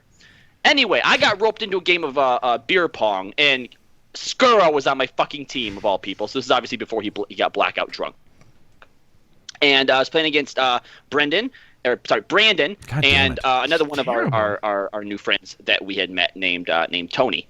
Now, I wanted a different partner, but there was nobody else there. So I made it very clear to Scuro that if we lost this game, I would basically be wiping him off the face of the earth as far as LBR was concerned. I will have you know he made 2 cups. That's it. I made all the rest. But we did destroy them, absolutely wrecked them. And then I found out the next day that he's actually the head GM. Yeah. Have you did not end up in jail? Oh, that's too bad. You should. Just for apparently he doesn't remember any of that happening. So I think I'm in the clear. Oh, wow. Okay. Guess so you lucked out. Yeah, we know that we provided a good time for most everyone there. So yeah, if you want to tell your FanFest story, again, Limit Break Radio on Skype, 810-515-8715, limitbreakradio.com/Discord. Okay, so we've had about a week to settle on some of this information, some of these huge announcements. So Stormblood, a week later, a week out, you guys still pretty hyped for it? Because, I mean, a lot of the rumor that was going around FanFest, a lot of the speculation that was going around FanFest had to do with the woman in red, the job that she may or may not be, the weapons that she may or may not have in that trailer, as well as the speculation about our job announcement. So let's start with the actual trailer. Big deal that we're pushing towards Alamigo. We're pushing towards the permanence of the permanent establishment of Garlemald, and moving closer towards this big confrontation that is going to be happening around Alamigo, and subsequently pushing towards, I think, a larger confrontation with Garlemald. So there's a lot of interesting lore implications, and it's something that I wanted to talk about was the map and the areas that we're going to be looking to explore moving forward with Alamigo. So we only have some certain areas that we've seen in the eastern part of the continent, but a lot of these are areas that we never got to experience in 1.0, that we just have really not much concept of. We do know that our access point to this is going to be through the Shroud, the eastern section of the Shroud, and pushing towards that way. They had mentioned the temporary Garlean wall that exists out there. I believe they called it Belsar's wall. Mm-hmm. And we're going to climb the wall. We're going to be pushing past it. Yes, that's right. It's a great wall. It's a beautiful wall. That's right. We made the Gridanians pay for it. That's right. So actually, no, we did. Almegans pay for it. We're not wrong. It's funny because it's accurate. So we're going to actually be pushing past that wall and pushing into new lands and uncharted lands. We got some screenshots, associated with the art. And just a little bit of an idea of some of, maybe the different environments that we might see out on the eastern section of Eorzea. So, I mean, what are you guys looking forward to most? I think one of the things that wasn't talked about a whole lot, but that is very exciting, is that our point of contact, our home base, is not actually Alamigo, which leaves open the possibility that Alamigo is somewhat of a contested territory, and that we may have maybe possibly a besieged or some kind of server battle, server confrontation that ends up happening in Alamigo proper, and why we would be stationed out of this little hamlet. What do you guys think? I think that's possible. I mean, I also think one of the biggest storyline points that we're going to have is going to be the fact that as far as we know, Gaius took over Alamigo bloodlessly, essentially. And while nobody likes to be occupied, it would be interesting if there's a faction of Alamigo who's totally chill and okay with imperial occupation, if you will. One of the things that the developers actually pointed out was they've been occupied for 20 years. So not only would there have been people who were like, hey, look, guys, it's probably a better idea if we just go along with it. There have now been an entire generation of people who have grown up knowing only the this. Empire, yeah. Yeah, so... Yeah, I think you're right on the money, though, Nate, with Railgar's Reach being our base of operation, because as we know... Don't use my real name! Appropriate. That's appropriate. That's appropriate.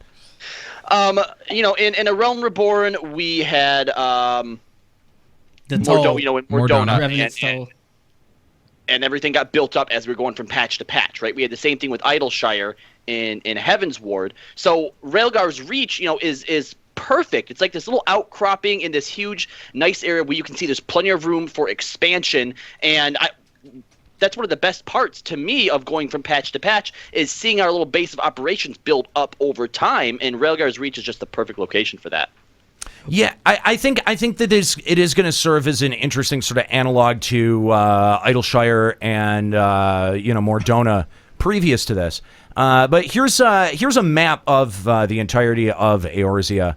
And here we see, of course, we've got the Black Shroud over here on the eastern section of the map. And so what's interesting is, we look north here, and a big section of this map has been taken off with the addition of Zephytol as a dungeon. So we know that we're not going to be exploring northward, we're not going to be coming through from the Ishgardian area, the Korthus area, and coming into the Alamigan areas. We're definitely going to be pushing through the Shroud. And the thing is that's not a lot of land. There's not a lot of territory that is unexplored. We've got 3 islands that are off the eastern coast, but those mostly, those are mostly, well, we've also got this big section of Ul'dah, the eastern section of Ul'dah, moving up to the Black Shroud that is also unexplored. But it's really mostly those 3 islands and then the continent of Girbania. But they said that there was going to be like just as big of zones and everything as Heaven's Ward, so they've got something planned. Yeah, but I mean, but if we look at the map right there and we could just eyeball that, Girbania is not the same size as Kurthus and Girbania at all. No. So if we're talking about the same size zones, we either one have to be totally exploring the far south, southeast, those islands, or we actually would have to be pushing in to Garlemald proper. Because if you see, I think that there's probably some space on this cloudy part of the continent that exists before you get to Garlemald proper. And I wonder how far we're going to end up pushing into that landmass, because you're right, you can take basically all of Girbania and you can fit it inside of Korthus. Korthus. Just Korthus. And where do you guys think that Garlemald starts on that map? Like, do you think, like, where it says... Right where the cloud starts.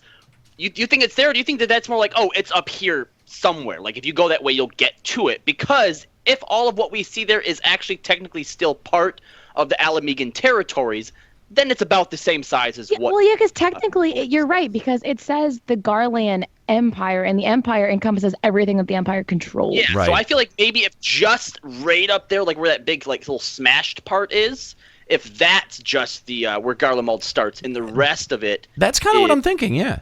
So that could all be part of areas we'll go to. It could be. And it would actually make sense. If that's like heavily contested area that's kind of always been like Garleans have always been there, it would make sense that it's not mapped out as well. The other thing to keep in mind too is the Garlean Empire probably considers Alamigo as part of it because they overtook it, right? So just because it says the Garlean Empire there doesn't mean that's not Alamigo. And in fact, we see Alamigo on the goddamn map. Is saying Garlemald is way further in. It's a northern state of Isambard. Okay. So, but I mean, like we've had no inclination that we would be pushing into Islabard at all. True. And that's pretty surprising. But again, I mean, like, I just, if you look representationally, if you look at how much space Zephytol actually accounts for, this is why I was so disappointed that Zephytol is represented simply by a dungeon. That's a lot of space to take out of your potential expansion. It's a lot. It is, but it could be really, really, really boring. Yeah, it's a lot of garbage space. Yeah, Mountains. it's crap space. I mean, how it's all many- Ixal. I feel like going into Alamigo, like, what do we care about the Ixals right now? We don't. So going in and exploring the Ixal land would be a side quest. I but don't it's see also a reason. I think it's also supposed to be where the Hellsguard Rogadin are. We definitely don't want to go there. Though. Are that's supposed to I be just can't their see origin? it playing a part, A huge role, in the exactly. story where we're going narratively. So, like, how many times in other MMOs and in 11 very much so, is that you have these kind of like wide, sprawling, almost pointless zones. And so you have a bunch of unused space that nobody's ever going to use for anything. So instead of doing that and wasting... Just giving us a blank zone Giving us a we go into blank once zone. and then never go back. Exactly. Why don't we just make it a dungeon, make it an instance, and then get to something more important? Well, and they did that a What lot. about this idea? What about this idea? Since it's right on the border of Alamigo, perhaps the Zelphatal that we went into, that was just the beginning of it. That was just where we knew the Garuda summoning was happening. But because Just the tip. Zelphatal spans so far, we could still return to sections of it on the Alamigan side. That was our original thought, but then why wouldn't they call it like Zelphatal, the West, entrance, blah blah blah? Like, why wouldn't they Yeah. call it? Zelphatal They West. just literally called it Zelphatal. Right. They would have qualified it somehow. Yeah. Maybe. Yeah. No, I really think that they would have, because they're pretty clear about doing that when they have that intention. Think about, when we had only that one section of Korthus, it was never just called Korthus. It was Central Highlands. Right. So there was a clear intention that they were going to expand on that at a later Southern time. Mountains. That's true. I will give you that. However, we also knew about like Ishgard and the idea of going to Ishgard. Yeah. I don't know. I think they could still open Zelphatal up. Well, I like what Prince was saying about in 11. They had a lot of those times when areas felt very wasted. When you look back at Western Surthus in Heavensward, it's like, who really cares about what happened in Western Surthus? It's a big frigid wasteland. I mean, yes and no. I mean, But it was still used. I mean, you still had a dungeon there. You still had a lot of throwbacks to 1.0 that people just got nostalgia trains over. It wasn't a bad zone. It was a good environment. Yeah, it's a good zone, but even then, it's not all wasted space. I feel like Zelflet's all like, why even waste the space? Right. Anyone in the chat who has a lore book, is there a section about Zelphatal in the lore book that might give us a clue about how big or how much we might need to go there? I don't know. They could also pull a blizzard and just start adding land masses over here in that section of the sea. Please no. Yeah. So so we do have some of this eastern section of the southern part of the continent that we haven't explored yet, and I mean, I guess that'll be pretty interesting to finally get opened up and explore. I'm actually pretty interested about exploring the destruction. I think that West Shroud is probably one of the more underutilized. I mean, we've never gone back. We know that it got destroyed in the Calamity, but we've gone to other Calamity inflicted areas and still been able to adventure there. I think that if that's one of the dungeons I'd like to see the most. And I think if we saw it in the 3.x series, that would be really cool, because it would just fill up another chunk of the map that we're missing. Well, I think the last 3.x story dungeon is the East Shroud, the wall, if you will. I think that's a good way to just put that in there and maybe keep it moving. It's possible. That's possible. So again, if you want to call Limit Break Radio on Skype, 810-515-8715 and limitbreakradio.com/Discord. We're going to go back to our phone lines and talk to Laro Felix. What's up, Laro? Hey, what's up, guys? How's it going? It is going all right. Try not to cry on this call. It was so great meeting you guys out at Fanfest. Oh, buddy. It was great meeting you. So I walk up on, I think it was Wednesday, and I'm wearing the shirt, and I see a Nero, and my hand just immediately goes to my mouth, and he's like, "Is that an LBR shirt?" And I was like, "Oh my fucking god, it's a Nero in the flesh." It was great seeing all of you guys. Well, I guess I'm chopped liver then. Yeah. Well, no, That's the right. No, you had the Juxta right were there, and response. Cookie were there, so yeah, it was just. You were there. It was surreal seeing you guys in real life.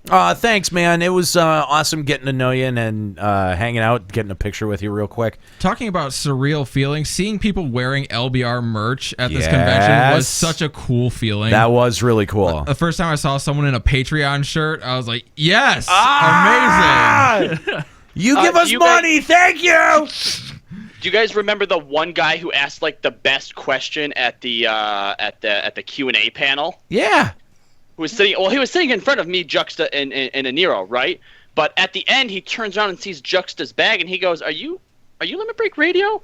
And Jux just kind of like, "Yeah," and he like puts his hands to his face. He's like, "Holy shit!" It was like pretty. He was blown away. It's pretty cool getting those reactions, I gotta say. Yeah, like he went up to his friends. He's like, "Guys, so I sat in there all by myself during the lore panel. I had a question, asked a question. It was all cool, awesome, blah blah blah." And he's like, "You're never gonna guess who was sitting behind me the whole time. I didn't even realize it." And they said I had a good question. Yeah, a Nero liked my question. Yeah, it was a pretty interesting question. It was. Yeah. What was it? Condensing servers. Oh, okay. Yeah. I was gonna try to trap you. No. It was definitely a good. You avoided his trap card. It was definitely a good question. Anyway, so yeah, Laura, it was awesome meeting you. And I mean, getting the opportunity to hang out with so many people is probably the best part of FanFest. You know, of course, the announcements are great. You know, the show from Square Enix is awesome. The fact that they brought Susan, that was really, really cool. But it's really about getting to interact with you guys. And, you know, we don't get the opportunity to interact with our audience as often as we like.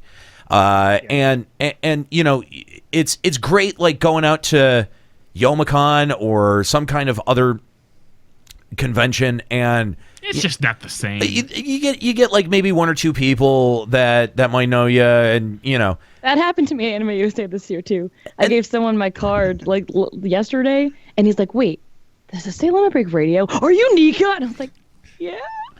That's so awesome, and it's yesterday, and it's so cool when that stuff happens. It was really cool. But I mean, like, going out to FanFest, as a broadcaster, like, it's the only time that I've ever been recognized for my voice.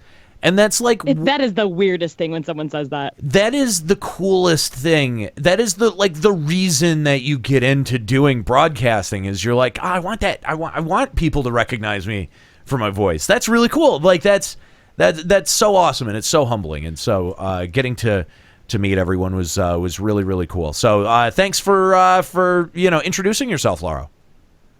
Yeah, I was definitely scared. Like, I saw you guys, I saw Joe Never, and then the first day of FanFest, I saw Nika in the Assail cosplay, and I wanted to be like, "Hi, Nika," but I was too afraid to say anything, so I just stood in the You should have. It's just Nika. Nobody really likes her. Yeah, you're all right. You didn't miss nothing.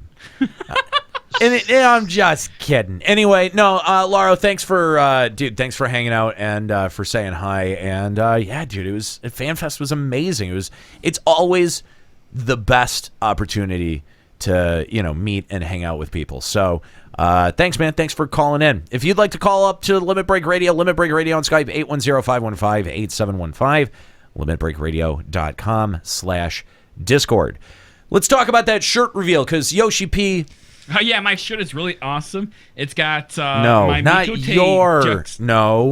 your shirt reveal. Oh. We're talking about Yoshi P's shirt reveal from FanFest. Oh God, it's so hot in here. Let me just take my shirt off. I mean, a little bit. All your clothes. It's a little bit obvious. Like, I was hoping that he would do something other than the obvious shirt reveal. Like, it was fun the first time, but we can. Especially because it doesn't have to be on a shirt every time. Last time it was on the shirt, and the thing is, they didn't make it a bit where he like showed off his shirt. He just kind of walked out wearing it. Right, and then they drew attention to it, and then everyone was like, oh shit. So the Scarlet Witch T-shirt, which was the one that Yoshi P was wearing, that confirms psychic. Time Mage. Yeah, so No. Geomancer. Nope, Geomancer. Blue Mage. the prevailing theory is that it is, of course, Okay, a Necromancer. soft announce for Red Mage. Nope. Oh. Rune Fencer. especially because we know Yoshi P loves red mage, and like just Scarlet is red, Witch is a mage. Actually, she's Oh Scarlet. yeah, Scarlet is red, isn't it? Oh man, I completely forgot I'd about never that. guessed. And Shut witch, up with the time mage psychic shit. witch is like a euphemism for mage. Euphemism. I don't want to hear another person Acronym? say time mage Synonym. or psychic. Okay. Anyway, can we actually talk about the potential of Red Mage being added to this game? Because a lot of people have a lot of questions about Red Mage and how it's supposed to fit in with the trinity of jobs or roles that we have right now. Refresh, obviously. It's gonna be a healer. Nope, refresh. We don't need refresh. Refresh, yes, please. Can I have it? What The role? refresh haste bot. That's all it's gonna be. What role is Red Mage going to play? Healer. I mean, there are people. 100% healer. Okay, yeah, all right. Look, all right. one at a time. Yeah, one at a time. Everyone at the same time. Because there's a lot of theory. 1, 2, 3, go. There's a lot of theories that are going around because, of course, when people think Red Mage, they've got a very narrow view of what Red Mage does and what it can do. And so I've seen a lot of people going so far as to say that because of Square Enix reworking the battle system, that they're going to be reworking it for flex roles or support I don't roles. think that they're completely like They would have to overly change 100% everything redoing. about the system. That's ridiculous. They're just reworking some of the abilities nobody uses and changing the way some of the stats work. They're not actually like redoing the entire game. Right, So or rolling new, certain abilities like Foresight would be available for like all tanks instead of just warriors. Yeah, they said they're gonna reevaluate that stuff. So the argument that I've heard to support this is that we're actually going to get 3 new jobs, and all 3 of them are going to be support. That's so No stupid. way. Shut up. Oh my god. You mean to add, I'm like, a just fourth saying what category? my dick. Oh wow, I have triggered every single person in this room. Not me. I'm super I mean, excited. are you saying like they're adding a 4th category and there's going to be now like a DPS, healer, tank, and support? That's correct. Yeah, and that Red Mage is going to be 1, and then the other 2 jobs that we get with 4.0 are going to be 2 more support roles to be able to fill out the category. Eat shit and die. I'm just saying it. Especially because the people always talk about how healers should be able to DPS and blah blah blah, and Red Mage is the perfect setup for that. Red Mage has always been able to cast Black Magic too, so give Red Mage the healing spells and some Black Magic spells, and bam, you're perfect healer that can DPS. Like that's 100% gonna be a healer. Time Mage, Healer, Time Mage, Geomancer, and Red Mage. Absolutely. Yep. Support role inbound. Bard's getting reworked out of... Scuro has the right of it, but it's not quite what he thinks. They are going to introduce. This is not what I. Whoa! Back that bus up, my friend. This is not. Whoa! This is not what. No. Zero cent. Nope, this is not. I do not own this. I take no ownership of these ideas. I am just pointing out what other people have been asking. I, for one, think it's fucking ridiculous. I think it's just fucking ridiculous to think that they're going to add a category with the battle system updates. That is a fundamental shift. However, I think, what if you're right about the 3 jobs, right? Three jobs, or 3 roles rather, 1 class. The first hybrid is able to fill in healer, DPS. But haven't they gone on record saying, "Yo, the class idea was fucking stupid, and we'll never do it again"? They kind of have. No, it would. They said they don't like classes. They said they don't like classes, and they said Arcanist was like the worst idea ever, and they don't want to do it again. Yeah, kind of. If Red Mage could fill all 3 roles, though, it would be the first hybrid, and with them redoing a bunch of the battle structure, now would be the opportune time to do it. When you look at all the other big like headlining MMOs, being able to like hybrid and multi-class is like an inherent part of them now, and it's the one thing that I can see right off the bat that FF14 is missing. It's never gonna happen. It's not gonna happen. It's never gonna happen. Yeah, just stop. I don't have enough yelling drops to spam. It's at not you even guys. logical because how would you even spec that? So then does Red Mage work off all like what merit points and no other class can run off that?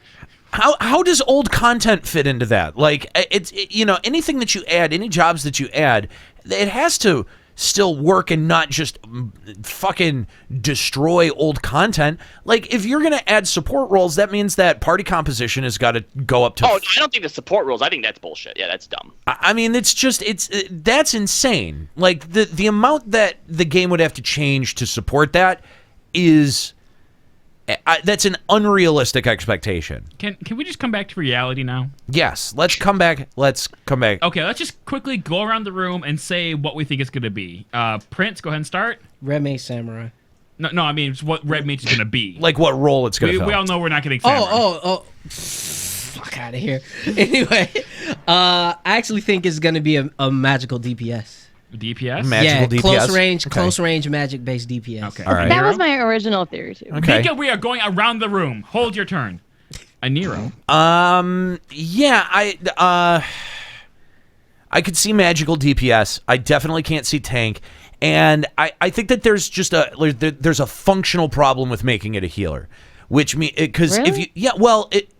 if you make it a healer, it also has a sword, which means that it has to stay in melee distance, which is really bad for dodging AoEs. But we know that are you sure they're going to give it a sword?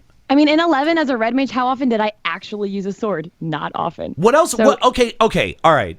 I use stabs most of the time. Then that asks the question, what weapon would they give it? If it's not sword, what is it? Yeah, I don't know. I mean, because traditionally, red mages have always used swords. They have a lighter classification of swords, usually rapiers, rapier, epées. Fencing. Yep. Yeah, exactly. So we don't have that in the game at all. Yeah, there's no representation there. So that is something that they could do. They could add another classification of sword. That seems so like lazy and boring, though, doesn't it? No, it seems logical. What it seems is fan servicey. I mean, it holds to what people's expectation of red mage would be. All right. So if you give it a melee weapon, then it's got to stay in melee range, and then you're dodging AoEs with the rest of the melees. And if you're doing that, the cast time on your heals better be fucking instant. Yeah. They have to be instant. They can't be interruptible. And then if it's a healer and it can instant cast, I mean, that's kind of broken, in my opinion. Yeah. So how could you do that? Yeah, exactly. Like if it was supposed to be a physical healer. Now, Dancer's different, right? Like if they decided to do Dancer, I could see that. That's a little bit more justifiable. You'd be probably using something other than MP to be able to throw heals. And you probably would be the weakest healer with probably the best DPS. Like that would be the trade-off, right? So, because there's a lot of theories floating around about Dancer, especially because of the trailer. But I do think that we've hit on a really important thing, is that functionally, Red Mage is very difficult to pin down how it would work. When we heard about Dark Knight, and people were saying, we're wondering, is it going to be DPS? Is it going to be tank? What is it going to be? A healer? No. What is it going to end up being? The idea of a magic-based tank that is also managing MP, that was a pretty easy extrapolation to do, especially when we found out it was tank. Like, we were like, oh, okay. MP-based, easy. Yeah. It's MP management tank. That's fine. I get that. But it's not readily apparent how Red Mage would operate, which I think is actually really interesting. So, MP management DPS. So you have in spells. So you have in spells, which we've already seen teased that in the lore. Yeah. Is that something you give to your party then? I mean, Is you, is that how you could, envision maybe. it? Because elements have nothing to do with anything. Being like, all right, look, here's fire on your sword. Nothing's weak Well, to that could fight. be, but it could just be just like fists of fire, fists of wind, whatever. It could just be okay. Blade of fire increases the party's attack or attack speed, or So you'd be fighting people with auras then. yeah, or something like that. If that's indeed how it happens, I just see it functioning that way simply because I don't think Dancer is going to be added in. So I could see Red Mage kind of in a way playing as kind of a Dancer type role, being a magic based DPS, but having some type of healing or in not enfeebling, but buffs to the party. Well, then I mean, enfeebling was a big part of Red Mage, yeah. right? Yeah. So you think we're going to see strong enfeebles out of it too? No. No. No, Probably that's gonna what get I the standard ones. No. That's where I see Red Mage going. I see it as a healer that has a focus on enfeebles. It has weaker cures, but also doesn't need as strong cures because it debuffs the enemy. So again, would you? No, that's gonna be terrible design because those 'Cause what about stronger raids? enfeebles aren't gonna be effective in raids. Right. What Or about barons? So going back to, a second to the weapon, if they didn't make it light swords, what else what logically could they make it? What could they give red mages that would still make it feel red magey at that point? Staves, two-handed staves. That's the only other thing that red mages used. Boy, that doesn't sound very fun. No, okay. Well, let's just keep going back around the room. Kyle, real quick, red mage, what's the role? I would put it as a DPS. I mean, you and I had a pretty in-depth discussion about how it could operate sort of in a similar way to what Monk does, in the way that Monk has Prince. You also brought up, has the Fists of Fire, Fists of Wind, Fist of Earth, right? But I don't think that it would be something that would buff the entire party, because once you have a buff that you can give to the entire party, that's a role that you have to have in your party all the time now, and that's not something that Square Enix likes to encourage. So I see them having various buffs that they can give to themselves, or as Callie said, perhaps debuffs they can put on monsters, but they'd only be able to do one at a time, going back to them being overpowered if they could literally just put all their debuffs on a monster at the same time. Okay, all right. Yeah. Interesting. Nico, Interesting. what's your opinion? I think my original opinion was that it could be a physical like a sword magic DPS, but I honestly think it's going to end up being a healer. Although what happened at FanFest is that a lot of people were like convinced that there was only going to be 2 jobs. Like they're like, oh, Yoshi kept talking about how stressful releasing 3 jobs was, so there's definitely only going to be 2. And then I was like, but how is that? Like, we all know that not putting out something in every category is going to fuck up the duty finder even worse. So I mean, is that possible we wouldn't see 3 jobs? Isn't DPS still 1 extra? Yeah. I mean, I would say putting out 2 jobs and not putting out a DPS is going to help the duty finder. Yeah, not well, actually that's get gonna it. even But it people out. were convinced that like there was either going to not be a healer or not be a tank, and I'm like, Yeah, if they only do 2 jobs and like they actually do a DPS, that's stupid. Yeah, I'll second that. I'll second that. If they round out the categories, I think that's an appropriate time to do that.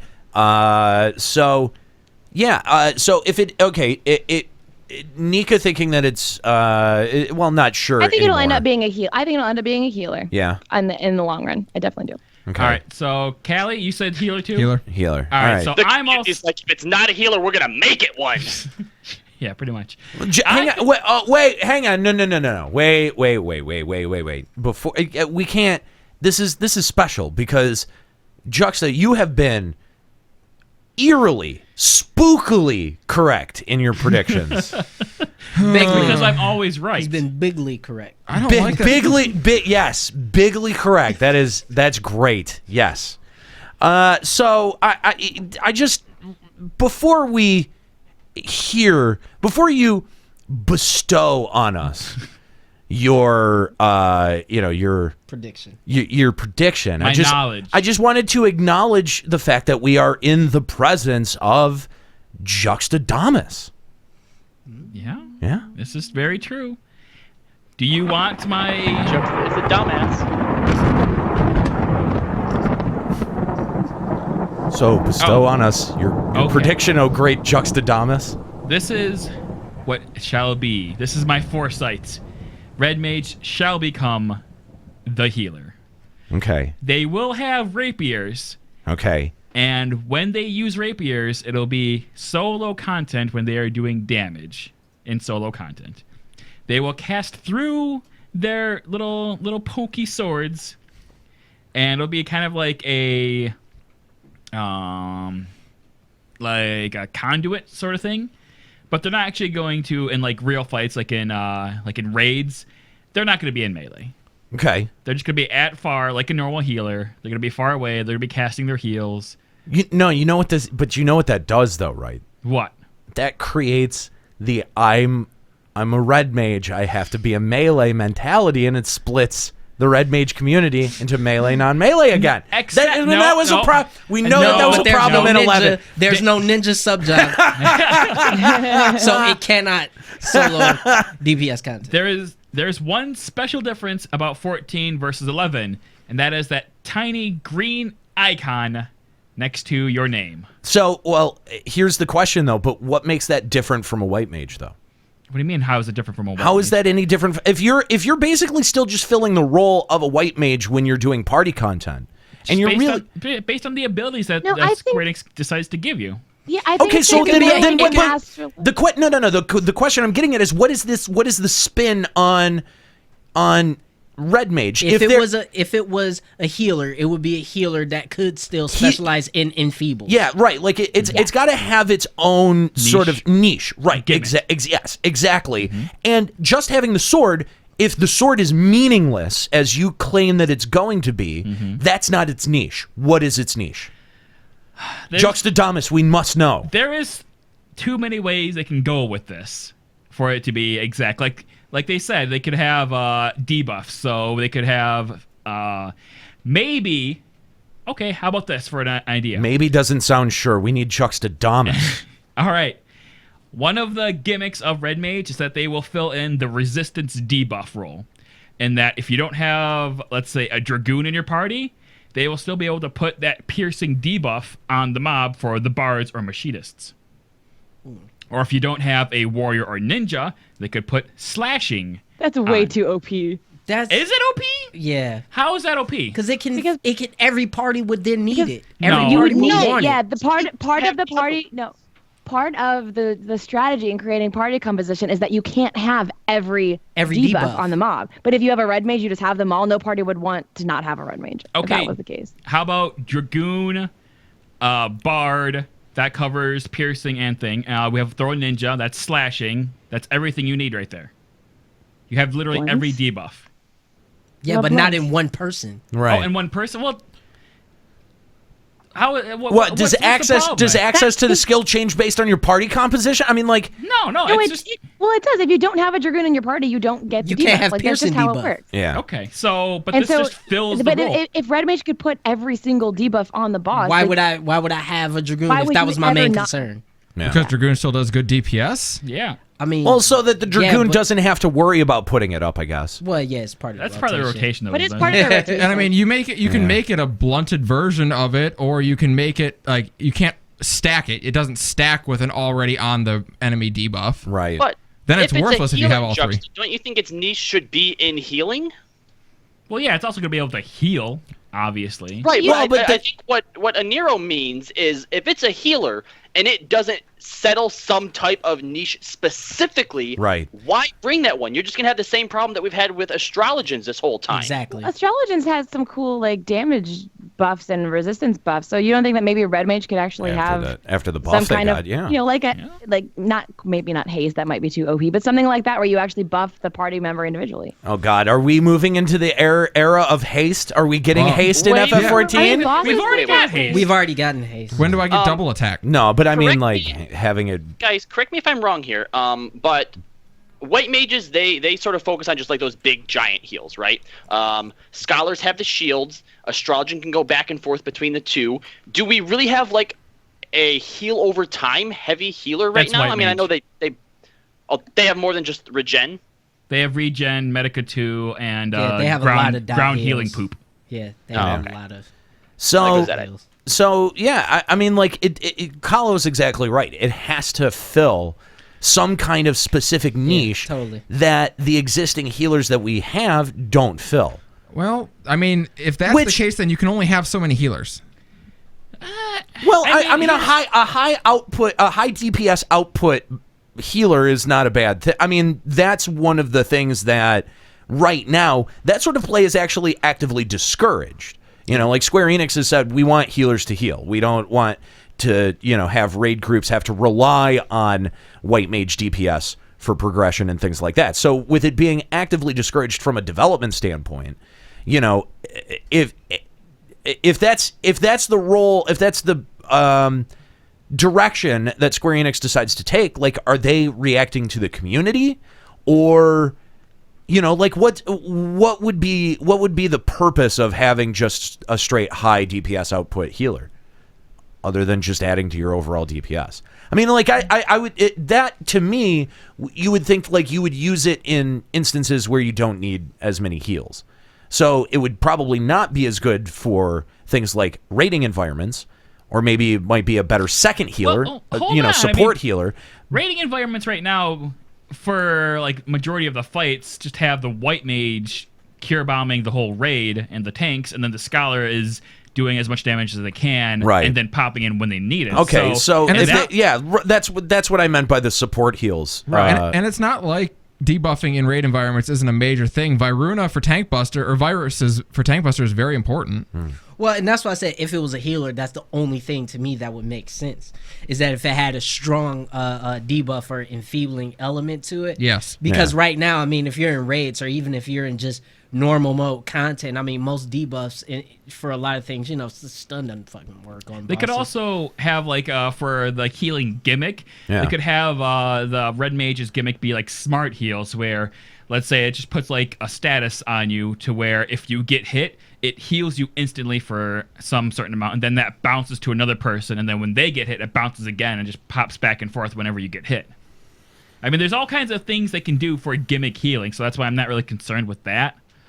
But do you want it to be a gimmick healer, or do you want it to actually? I want it to work. Yeah, like well, yeah, of course it's gonna work. Well, no, but I mean, like, because Astrologian didn't work, Machinist didn't work. Not at first. That's because they suck. I mean, maybe now with their $36 million budget, they can actually produce something that works. I think we're all missing the point of Juxta. He doesn't have to be able to defend his position. He never does. He's just right anyway. Just make okay, cool. Cool. Can I make more? When's more he ever made a prediction and adequately defended it? Yeah, thank you, Ascalia. And on that note, Samurai Tank and probably not Dancer. Actually, Dancer and Blue Mage, one of those two. I feel like Dancer's probably gonna be, if it's in the game, it'll be a DPS, but its like little focus will be on like Drain Samba healing, just off healing that just heals for a tiny bit. Okay, all right. Samurai, just to shut up, Nika. No, in the patch notes, it says, "Now shut up, Nika." Here you go. I mean, I'm. It's gonna be Samurai. It's gonna be Samurai. Yeah, it is. It's gonna be Samurai. If it is, I hope Nika hates how it plays. That's the only way I will be okay It'll be with a him. tank, so Samurai being a tank would be amazing. It's right up Yeah, her and alley. I definitely think it's like there are so many people that say Samurai would be DPS, and I would like to see that. But the thing is the fact that they've already told us they debated between Samurai and Dark Knight for tank and chose Dark Knight, which means they already have some of the basics of how Samurai would work as a tank in their repertoire, and so to rework it completely would be kind of dumb. Well, and we did hear a while, like last FanFest, that it was sort of a toss-up between Dark Knight and Samurai. Yeah. Yeah, and so if they already have the basics for a Samurai tank, why change it? Right. Also, Samurais wear heavy armor. All tanks in this game will 100% wear heavy armor because of how they do the stupid. Now, what you did say that I thought was interesting is that I too think it's only going to be two jobs. But if there is 3 and they add Blue Mage, I will fucking love that. Because Blue Mage is by far one of the most interesting You won't love it. jobs, period. No, Prediction, you, know you what'll won't happen, love it. Prince, is if they add Blue Mage, then all you Blue Mages are going to be the new summoners, and none of you will be happy with how they present it. I'll love it. I don't think care. so too. I don't care. I Yeah. think it'll be great. Can I we don't get care what spell you guys say. glamours? Well, because Yes, spell glamours. that is basic. Well, I don't even know that you'd get that level of customization. No, you won't. You wouldn't. But No, that's what because they're gonna ask for. here's the thing is that it's going to be like literally every single other job ever, where you're going to have job quests to unlock more abilities, and those quests will be you going and learning it from the Listen to me. It makes perfect sense. Hold on, listen to me. I'm listening. IRP. Mr. Clan. Oh god. Oh no. So I want the glamour gear. All right. So he's going to be role-playing as he walks up to the Drake in Zaharak and says, "Please teach me how to shoot fire from my mouth." That's right. All This right. is how you do it. I You don't want have to the do anything. I He's just want gonna be the- like, I okay, want I that bestowed it AF. upon you. Prince. I want the AF. Your staff Naren gear is already in the game. Get that and dye it blue. I want the AF. Prince. Everybody shut up. I want it. This is what it sounds like when an Nero cries. Okay. Don't make Daddy cry. Give a shit. God! Why do you gotta ruin it? I had a perfectly good joke and you just ruined it. So yeah, there's a lot of speculation going around about Red Mage, about the other jobs that we could see. So is that it, Juxtadamus? Have we received all of your predictions, or do you have any more? We're not gonna get Dancer. You know why she looks like a dancer in the trailer? Because she's a girl, which means she's not as strong as the Warrior of Light, so she has to be dexterous. Hashtag dexterous. Sexism. Don't blame me. Blame JP. Okay. All right. You're welcome. Or the fact that she's probably an Alamigo, where that's kind of where their clothes kind of look like that anyway. So. Really sexist. Let's get to the lady in red in just a moment, but let's go to our phone lines real quick and talk to Klaus. Valkyrie. Oh wait. No, what? it should be Klaus. We should have. We're getting Klaus. I'm pretty sure. Well, yes, it was a mistake. We're getting Klaus right now, and he's going to be ready to talk immediately now because I've given him plenty of time to prepare. What's right, up, Klaus? What's up, Klaus? Hey, what's going on, guys? See? Thanks for calling Limit Break Radio. What's up? Hey, thanks for having me on. It was an absolute pleasure to meet you guys. Oh, thanks, I've been man. Wanting to meet you guys for a long time. Sad we didn't get to do more. Sad I didn't get to join you guys at the after party, but it was a blast meeting you guys, and I want to thank you for everything you guys do. Oh, thanks. It was quite a pleasure to meet everyone out at FanFest, and thanks, man. That's very kind of you. You're totally not the way you are on the show, but no, you guys are awesome. Is that a good thing or a bad thing? I don't know whether to take that as a compliment. I don't know whether it is a compliment yet, but We're anyway, definitely thanks a for little having me on. We're gonna go. It with was yes. awesome, though, guys. Thank you very much. All right, so what do you want to talk about?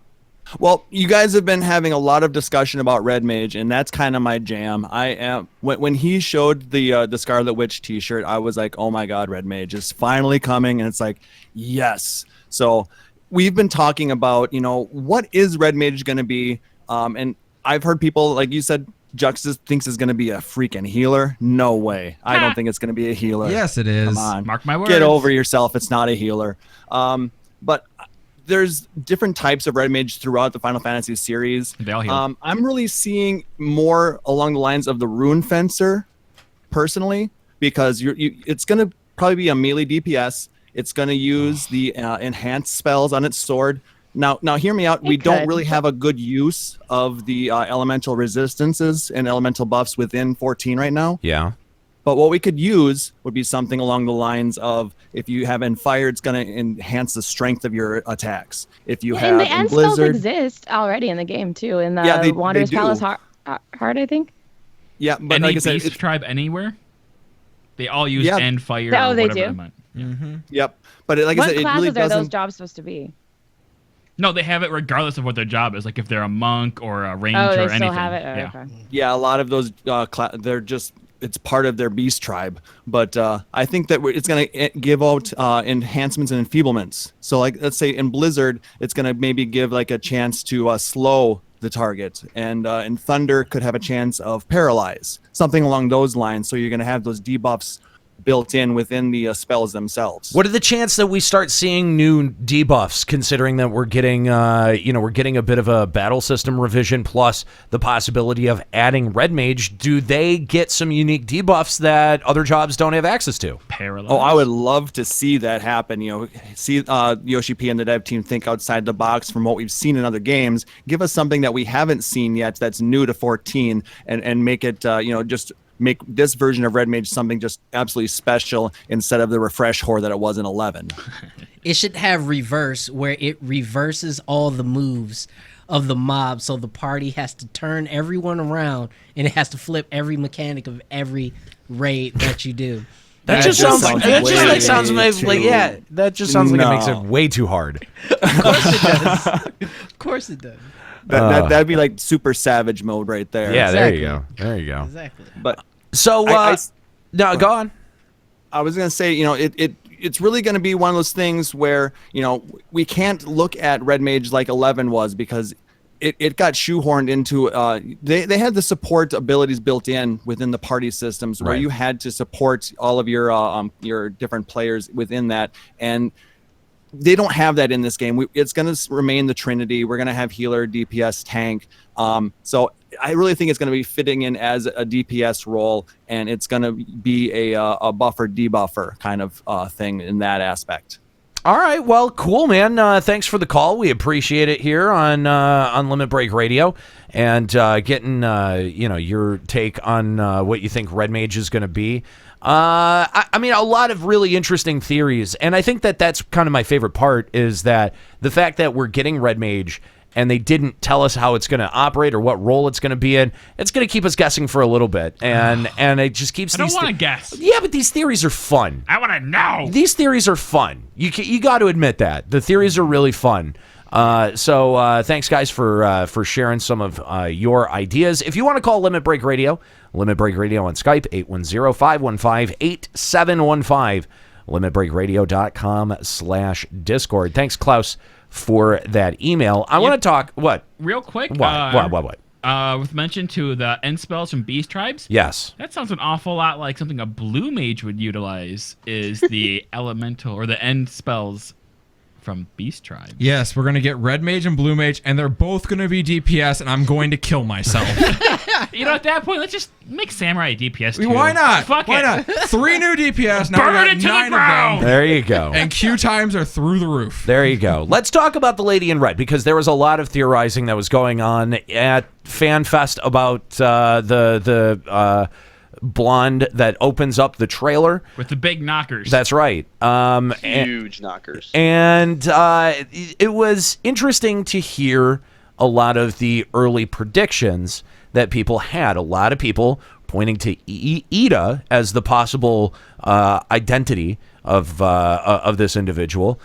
And, you know, I don't know how much I still believe in that theory or that theory holds up. I have a new theory. Okay, what's your new theory, Nika? Apparently, the lore book confirms Ida has a sister. So, I mean, okay. I feel like that is probally who it is. That's probably, that's probably it's a little on the there it nose. is. Yeah, but it's okay. Well, that's in that segment. All right, that was good. All right, let's move on. But I mean, So- to be fair though, it would be pretty cool if it was Ida, or at least, I mean, I hope we'll at least see what Ida's face looks like in the near future. Hashtag where's the tattoo? But and that's the thing. That's where I was going with Yeah. that. Is that like we know that she's magically stayed young for 20 years, so she could also magically put a tattoo on her neck and take it off. I think that's. I don't know. I think Okay, she looks exactly. The god confirmed that she looks exactly the same as she did 20 years ago. Okay. How is that even possible without some kind of magic? You don't think that it's some kind of either she has something magic that's keeping her young, or it's an illusion. Her And mask if she is a has some glamour. kind of, if she has some kind of illusion magic, you don't think she could make a tattoo appear too? It's a weird touch. It's like it's a weird, like really. The thing is we know okay, it's fake. She's not from Charlayan. Right? But the thing is that they would have to explain the significance of the tattoo to be able to justify that. Yeah, like for 2.0 players, it's not that important. Everyone who has the tattoo is from Charlayan. That's what the tattoo is. It's fake. Everyone who has that tattoo is from Charlayan. Like Thancred has one, and Eorzea has one. They're all from Charlayan. That's what that tattoo means. She used it as a cover to make people not know she's from Alamigo. That's 100% why she has that tattoo. Like I didn't know anyone didn't know that. That's such a. I mean, stretch. it makes no. That's It's a not. stretch. It's not stretching. How is that a stretch? 100% of the people who have that tattoo are from Charlayan. That is what that tattoo means. Because it's an in the odd game. it's an odd and unnecessary touch to try to shelter someone. No, She's trying to it's hide not. her It makes identity, perfect so she's going to pretend she's from Charlene. Because by having that tattoo, you're part of the circle of Circle of knowing. And that makes you like valid. Like nobody's gonna ask you a question. Oh, where'd you get that tattoo? You're automatically They're like, certified. oh, you're from Charlene. Okay, Well, she doesn't have to be. I love how Nika is just like, it means that you're from Charlene. It means that. Well, no, that doesn't. It means that's your not, circle of knowing. Yeah. I mean, it could be the circle of knowing. It could be a Charlene attribute or a Charlene cultural thing. We don't know. My point is that we don't actually know what the significance of that tattoo is. Hasn't it said it? I could have. No one has ever addressed the tattoos. Again, we don't have to say that it's significant because it's on significant people. So it's on Thancred, it's on Ishtola, it's on Papalimo. It's on Cryo? That's a great question. I don't know. I don't know. Is she from Charlene though? We know she studied Cryo? there. Yeah, she was. My God, Nika! I can't remember. It's Alphino's teacher. She was Alphino's teacher. Right. I love it. It means you're Charlene. It means you're Charlene. Is Cryo Charlene? I don't remember. That's just wow. I don't remember if she has the tattoo or not. Well, I'm just saying you undercut your point right there. No, I think Moonbreda does have I don't one. remember if she has the tattoo or not. Moonbreda does have one. I think it's like on her leg or something. Yeah, that sounds right. That sounds right. And that's the thing. I don't think Moonbreda was Circle of Knowing, right? Shit. But that's not the point. The point is that if you have the tattoo, you're fucking important. Okay, except there's a big problem. Moonbreda is dead. What does that have anything to do with that? It doesn't. He's just being a fucking idiot. It makes me really happy. Anyway. The only good row is a dead row. Shut up. So I don't annoyed. think Benfilia has the tattoo either. She's not from Charlene. She's not from. Yeah. And she's not part of the Circle of Knowing. But again, it's an odd fucking.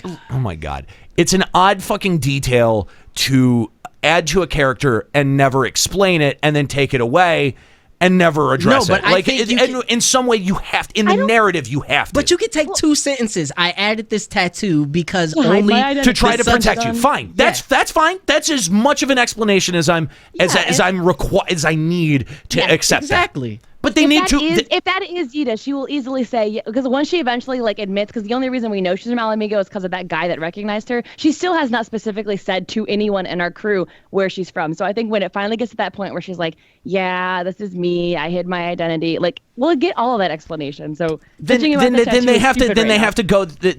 I'm just saying, if that's the evidence that people are trotting out to say that's definitely not Yida, and okay, fine, she has a sister, fine, that's also a valid guess. But I'm just saying, if that's the evidence, then in a narrative sense, then the tattoos have to be addressed in some way. You can't just overlook that and go, oh, she doesn't have the tattoo anymore. Let me present two theories to you, and you tell me which one is a Square Enix storyline. Oh, theory number one: Ida left Alamigo as a refugee, got this tattoo to hide as a Charlene, and then at some point she takes it off as she resurfaces as an Alamigan. Theory number one. Theory number two: Ida has a sister who she was separated from. One of them went and hid with the Charlanes, and one of them stayed back with the Resistance. Which of those says Square Enix to you? That's my theory, is the second Number one. two. No, That's my actually, theory. literally both of them at the same time with Either one equal of those validity. They could both be true at the same time. No. Those are literally both Square Enix plot lines. That's not fair. That's not fair. That's a trick question. I disagree. I think the second one. I was waiting for the bad one to do a drop, but they're both good, so I can't drop it. Escali, why can't both of those be true? I feel like those could easily both be true. Because one of them just seems weird. I don't know. Magic tattoos. Yeah. That's strange. No, that sounds like Square Enix. Did you fucking Lassie? Did you guys not play 13? I forgot all about that. I thought we agreed that we're trying to forget 13. We did agree on that, but it's a thing, and it had magical tattoos. Hey, moms are tough. Why did I give you your mic back? We ask ourselves that a lot. I have no one but myself to blame for that. Here's the most plausible explanation. Oh God. The tattoo isn't real. She just draws it on every single day and then wipes it off because it's made in pen. # Sharpie tattoo. Well, not Sharpie. That stays on really easy. It's just pen. We should have done that for your tattoo. No. Looking back on it. I just found a. Oh, good. Nika's going. Nika's doing research. Here we go. Okay, I found a thing on the official forums where apparently when you first meet Moon Brita, Y'shtola has a small talk option that says, like, I know that she's different, but she's the best of the best. She wouldn't have the tattoo otherwise. So it clearly means people that are, like, really, really high in either what they do. Probably scholarly, I would assume. But does it mean that they're Charlayan? I do not believe. But does it mean they're Charlayan? But does it? Does it? Because you don't get a tattoo. Does it mean that they're Charlayan or only important? Make up your mind. Important Charlayan. They're now. God damn. But well, look at that. But Ida isn't If you Charlayan. don't live in Charlayan, you don't get it. No, look. That's clearly. If Moon Brita had one, she's not important. Yes, she's so okay. The reason they killed her off because she was OP. She had this magical vial that could literally kill every Ascian, and literally every time she'd show up, be like, "Here you go, guys." And the storyline decided, we can't have her anymore, or the story would be over. So let's kill her. Nika, that was exactly what happened. I think you're triggered. I think I triggered. And plus, that vial's I a think one it's use just only. the truth. That vial's one use only. Don't you know? Look. So yeah, look. If that is the evidence, the tattoo, it's got to be addressed. It has to be addressed in the narrative. They're somehow. sisters. One of them's gonna die. Yep, I like that. Yep. Me and Prince. Oh shit! Yita's sister's gonna die. No, Yita's gonna die and be replaced by her sister. Yep. No. I can see that. Okay. Yeah, I can Here's see why that that's too. not gonna happen. It's a traitor. Here's why that's not gonna happen. Because Yita's sister has big boobs. That's why she's gonna die. Because I want to see those boobs more, and she's gonna die. And they're gonna say, "Fuck you, you don't get to see them." Can we kill his mic again? We do usually. Kind of want to kill Nika's mic if I'm being honest, but that's my mic. But because I'm actually passionate about this fucking game. Okay. No. She is triggered.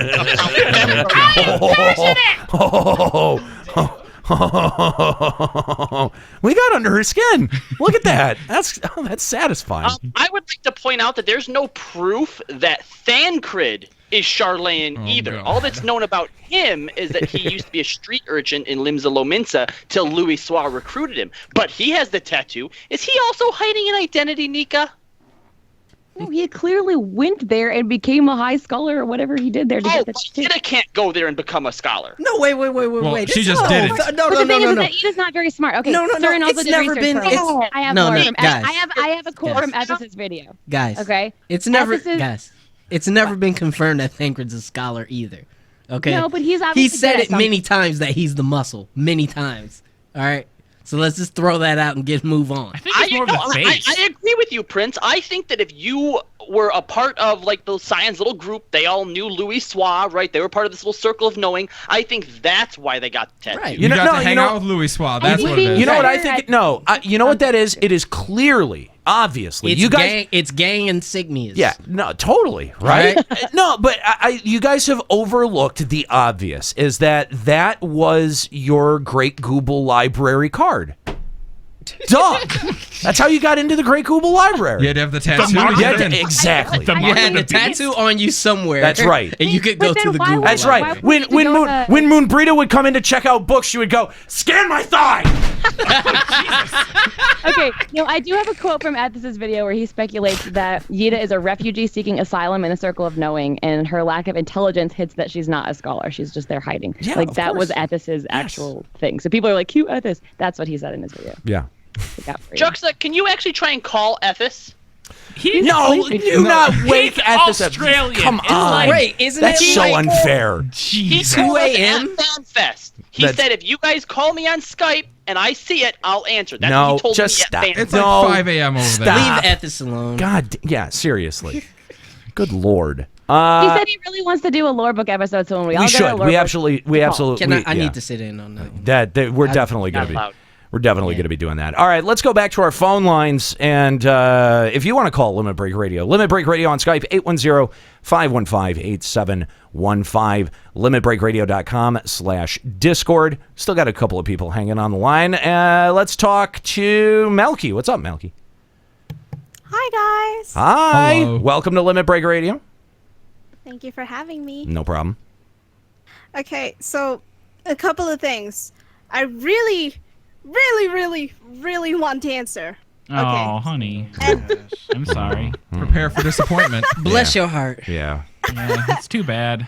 There's a ton of reasons why I think the lady in red is a dancer as opposed to everyone saying that she's a monk. Because yes, she's using monk moves, but there's like the way she moves flows to be a monk, and like monks are more like they're more strong with their stances, whereas with dancers, what I feel like 14 could do with this is they could emphasize on how they could flow and use their opponent's strengths against them and shit like that. And that was how I interpreted her moves were going with that.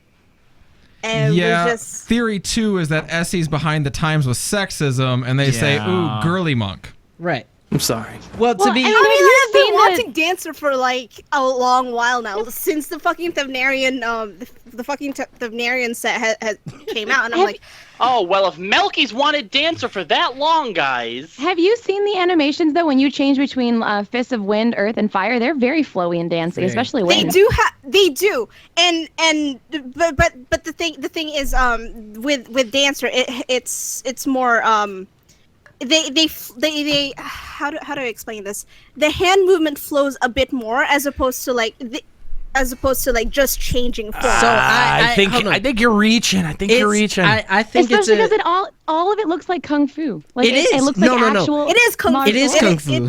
It is kung fu. Exactly. So how is it? So that's not dancer. Like martial arts just looks like that. It's different. It's different forms of kung fu. What the lady in red was using was clearly based on Tai Chi Chuan, which is very much so more flowy. It's what they call a softer art, but it's still a martial art. See, but to me, what that says is monk is going to be introduced to some element of stance dancing. Okay, well, hold on. Isn't there two different kinds of monks in Final Fantasy 14? There is, yes. So yes, because they were conflicting against each other. Isn't it possible that this chick is actually just using that other form? That is possible. And thus, it is possible. we have stances that we actually use for monk now. And that's all I looked at it as, is that, monk's going to get a new stance. Cool. Yeah. Maybe she's a red mage. She's the red mage. Here's my proof or my evidence. She's wearing red. Oh. Strong argument. Yeah. Thank you. You know, the guy, the other monk is he's got blue in him, in his aura. Does that mean that he's going to be blue mage? Mage confirmed. Blue mage he's wearing confirmed. like furry stuff, so Beastmaster. Blue mage Beastmaster. There it is. I can't help but feel people are really reaching for what they want out of these jobs, not like what's actually there. I mean, to be honest, I agree with you. I will agree that some of those animations were very reminiscent of Dancer 11's Dancer, especially the whip sleeves that she had going on. That's kind of interesting. I think that's the best evidence pointing to Dancer. I admit everyone thought Dancer for the first 10 seconds. Nope, she's a monk. She did Featherfoot and Snap Punch in the actual. Or maybe she's just cross-classing monk. Oh, get out of here! A lot has been made of the sleeves on the outfit, and I just don't think that there's enough there to actually mean anything. And for all we know, I that's think it's specific. just an Eastern-looking outfit because she's from Alamigo, and that's what their outfits look like. Yeah. And for all we know, that's like specific design. Like that's just her outfit. It doesn't. It's not AF. It's not anything. It's just like, her outfit. It's when you look at Imeric. He wasn't like a job all to himself. That's just what Imeric wore. Right. And I mean, like the idea of sleeves as weapons, like as a weapon class, I think is a little bit laughable. Although I can definitely get behind seeing a whole bunch of females wearing that gear set around town. Cut his mic. With the big boobs. They already have a Thavnaren set. This is like the 4th time this episode. I know, I'm doing it for a record. He's making up for not having last week. Awful. The worst. The literal worst. Anyway, no one can hear you. No one can hear you. Don't say things. I'm sorry. No, you're not. That's a lie. That's a filthy fucking lie. I'm socially awkward. That's correct. Okay, that may be a little bit more accurate, but it still doesn't make it justifiable. I'm the troll guy. Yes. That's the one. There's the winner. There it is. Okay. So yeah, I think it was rhetorical. I think a lot of people have made a way more out of the trailer and the speculation for it than is necessary. I don't think that we got many more soft confirms out of that than what Yoshi P had originally like really wanted us to take away. Like, of course, this is the Monk expansion. The expanded trailer, we may see some red maginess go down. So, you know, it's to me it's interesting. Now, if red mages had like kind of a Eastern take on the job, right? Like if the armor was a little bit more Eastern influenced. So if they do that, then it's like a Journey to the West kind of looking thing. Well, then they use staves. Right. Then I can see that, and it being more of a healer. I think that's an interesting way to explore, because I think when most people think red mage, they think the hat. They think they think it has to have the hat. It has to have. The chapeau. Come on. Yeah. But I mean, like, there's no way that listen. But that's super like Eastern European though. But there's no way they're not putting that in. Period. I mean, as a glamour eventually, yeah. No, there's no way that's not the AF. Period. Okay, well then I think that you have a hard time making red mage come from that area of the map. Who said it had to come from there? It doesn't. It doesn't. I'm not saying that it does. But if it was going to, if you're going to have a job rooted out of there, like we suspect that there might be, what is it going to be? I mean, if that's the home of the monks, then whatever comes out of there also has to kind of operate in that same... But they can do whatever they want. Machinist technically doesn't really make much sense in Ishgard. No. Yeah, well, because Machinist was a totally new thing. It makes the most. But it's a totally new thing. But they had to make it fit. That's my thing. It wasn't something that felt more natural. Even Dark Knight, in a little bit, I'm not saying more natural. I'm not saying that it does, but I'm just saying if red mage's origin is from that part of the continent, then you're gonna have a much more Eastern influenced vibe to the job. I could see them changing the hat, but just keeping the feather in it. There you go. That's the important part. Yeah, the feather. A big feather, though. Yeah. Anyway, it has to be bigger than the feather that came off of Amon's hat. Yes. In Circus Tower. That's true. It has to be bigger than the Tavnarian turban. How big is too big? There's no such thing. No such thing. What are you talking about? Okay. That's not real. Put the game into big head mode from like NBA Jam. Big hat mode. There you go. Big hat mode. I like it. Golden Eye. All right, Malky, thanks for the call. We appreciate it. If you want to give Limit Break Radio a call, Limit Break Radio on Skype, 810-515-8715, limitbreakradio.com/Discord. Kind of running down the clock here towards the end of the show. We'd appreciate your calls. Love to hear from you. Were you hanging out watching the FanFest stream? What was your reactions to the Stormblood announcement? I feel like with Heaven's Word, I had so much locked into my imagination, and I guess I in a lot of ways I had some expectation attached to that as well, because we had seen some of the areas of Korthus. We had seen some, we had known about these areas that we were going to be pushing into with Heaven's Word, and it seemed like such a big part of the map to explore. And I guess some of my reservation about Stormblood comes from, and again, not to just go back to the amount of real estate that we have on the map to explore, but it does really feel like we have kind of a lot more limitations on this section of geography than we did in Heaven's Word and pushing northward into that section of the map. Well, but the thing is that I was talking to you guys earlier about this, about how actually a few weeks ago, about how nobody expected that we would be in like a Charlayan colony by the end of Heaven's Word. Samurai tank Pretty support, much Red Mage DPS support, Dancer healer support, new party designation support, new 5-man party, 1 tank, 1 healer, 2 DPS, 1 support. Tanya Damas predicts. Boom, bitches. I told you. I didn't pull it from nowhere, man. I wasn't making that shit up. People really is now subscribing to the Aniro school of thought. Everybody. God damn it! I do not think that they're going to add an additional role. That's insanity. Then why'd you say they would? I Can didn't. you please stop perpetuating this myth, Aniro? All I did was just. bring it up as a possibility, man. We're gonna put the video out there without a Nero's disclaimer at the end, so everyone thinks that Nero said it. It's definitely not my idea. It's complete. Will you please stop perpetuating this myth? Anyway, sorry, Prince, you were in the middle of a thought. But anyway, as we were saying, nobody expected to be in Idleshire or in this Charlayan colony by the end of it in terms of the story. So the concept that we don't have as much land to work with is true, but I don't think that has anything to do really with how much content we can actually get. Again, like This is very true. We're talking about Stone Sky Sea and how you practice your raids on there. So if you have 2.0, this is kind of my Fireflesh tinfoil hat theory. So you have 2.0, which is stone. It functions as a foundation. Everything's ground-based. Everything's planar. You don't do anything. Then you have 3.0, which is sky. You have air-based zones, air exploration, flying mounts, all this other stuff that takes place in the air. Then you have sea.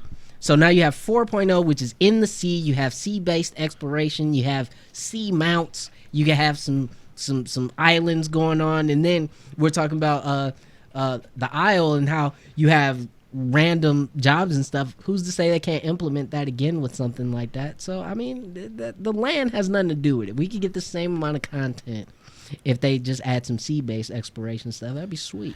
Yeah, I mean, I don't know how much. It's not like the ability to fly.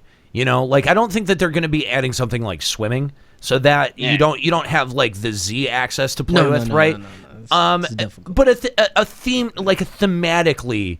Something like FC boats. Yeah, well, like thematically, something like C from FF11 was very good, and it utilized some dead space on that map. Mm-hmm. I don't know if they're gonna.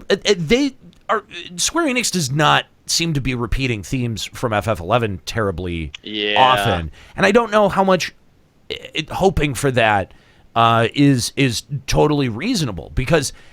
I mean, well, but they have repeated themes. So you have 1.0 11, which was just basically your Shadow Lord story, and then Zilart came out, which was with US launch, and what was the in-game zone? Sky. So, I mean, to say that they're not kind of copying themes, I mean, it's kind of, I mean, they are a little bit. Themes is one thing because you have a lot of tropes that repeat themselves. Not just through FFs, but through all RPGs. But Prince, I think that you have the right of it when you say, would anyone at all have predicted that we would have our main base of operations be at this huge, what's essentially this giant Charlayan city / monument thing? I mean, that thing is mammoth sized when you're in that zone. And then when you take a look at something like the Sea of Clouds, which is by far the biggest zone added, and it's technically not represented on the map. I think just because we have this massive land, they could still add tons and tons of stuff. I mean, have we gotten anything anywhere that's in any way, shape, or form similar to like Movilopolis? Right. Because or anything underground outside of you have Ogamora, but not terrain. But anything like that is going to be only relegated to a dungeon. Clearly, like that's not going to be. It's not going to be. You know what I mean? Like, I don't think it will be. But I wouldn't completely rule it out. It would suck if it was, and you're probably right because Square Enix. Mm-hmm. But, if we had a zone that was underground that was as big as what the Sea of Clouds is, I would freaking flip my lid. That'd be sweet, a big underground colony. Yeah. Okay, but I mean, let's say that's what Eureka is. I mean, there's equal likelihood that it would be an event like that. But every time I bring up Eureka, you guys are like, I'd curb your expectation. Who says that? Well, that's only because I curb my expectation because they don't add new modes very well in this game. No, but you're not wrong. You're definitely not wrong. That's for sure. But small point of contention, Sea of Clouds is absolutely represented on the map. Hey guys, Melky Thera actually messaged Ethis about the tattoo, and he responded. Oh, jeez. Said it's actually not unique to the Scions. You'll see it on a bunch of Charlayans. It's a mark earned alongside the Archon title for Charlayans who have excelled in a given field. So it's basically a PhD stamp. It's a PhD Latoya has stamp. one, Gratia, etc. Can who the fuck is Gratia? Can I just real quick, guys? Don't bug Ethis and wake him up on our behalf. That's just not. Don't do that. If you just heard us, if we just heard us tell Juxta not to bother him, why would you go and bother him on our behalf? Okay, one, probably sending him a message wouldn't wake him up. Two is our show is normally at 1 p.m. when he can't make it. It's 8:42 now. It's probably a normal time of morning for him. Let's check. Probably. What Yeah, time let's do more time math. That sounds like it's fun. No more time math. All right. Anyway, let's go back to our phone lines and talk to Taser Smurf. What's up, Taser? Hey guys. Thanks for calling Limit Break Radio. Yeah, no problem. First, I have to clear something up about the day 2 recordings because it's already caused trouble. Uh-oh. And you guys talked to Saskia, and he gave a shout out to the LS for LBR on Midgard, which is fine. But then, according to him, he was rushed, and because he was rushed, he added the words, "and we have an FC," which isn't true. Okay. Oh. All right. No, I actually had someone the day that the seasonal events start go, "Hey, when did you not be part of the quote unquote official FC?" And I'm like, I was never part of that FC, so. Way to go, Saskia. Nailed it. Saskia, you're a piece of shit. I have no idea why any of this matters, but okay.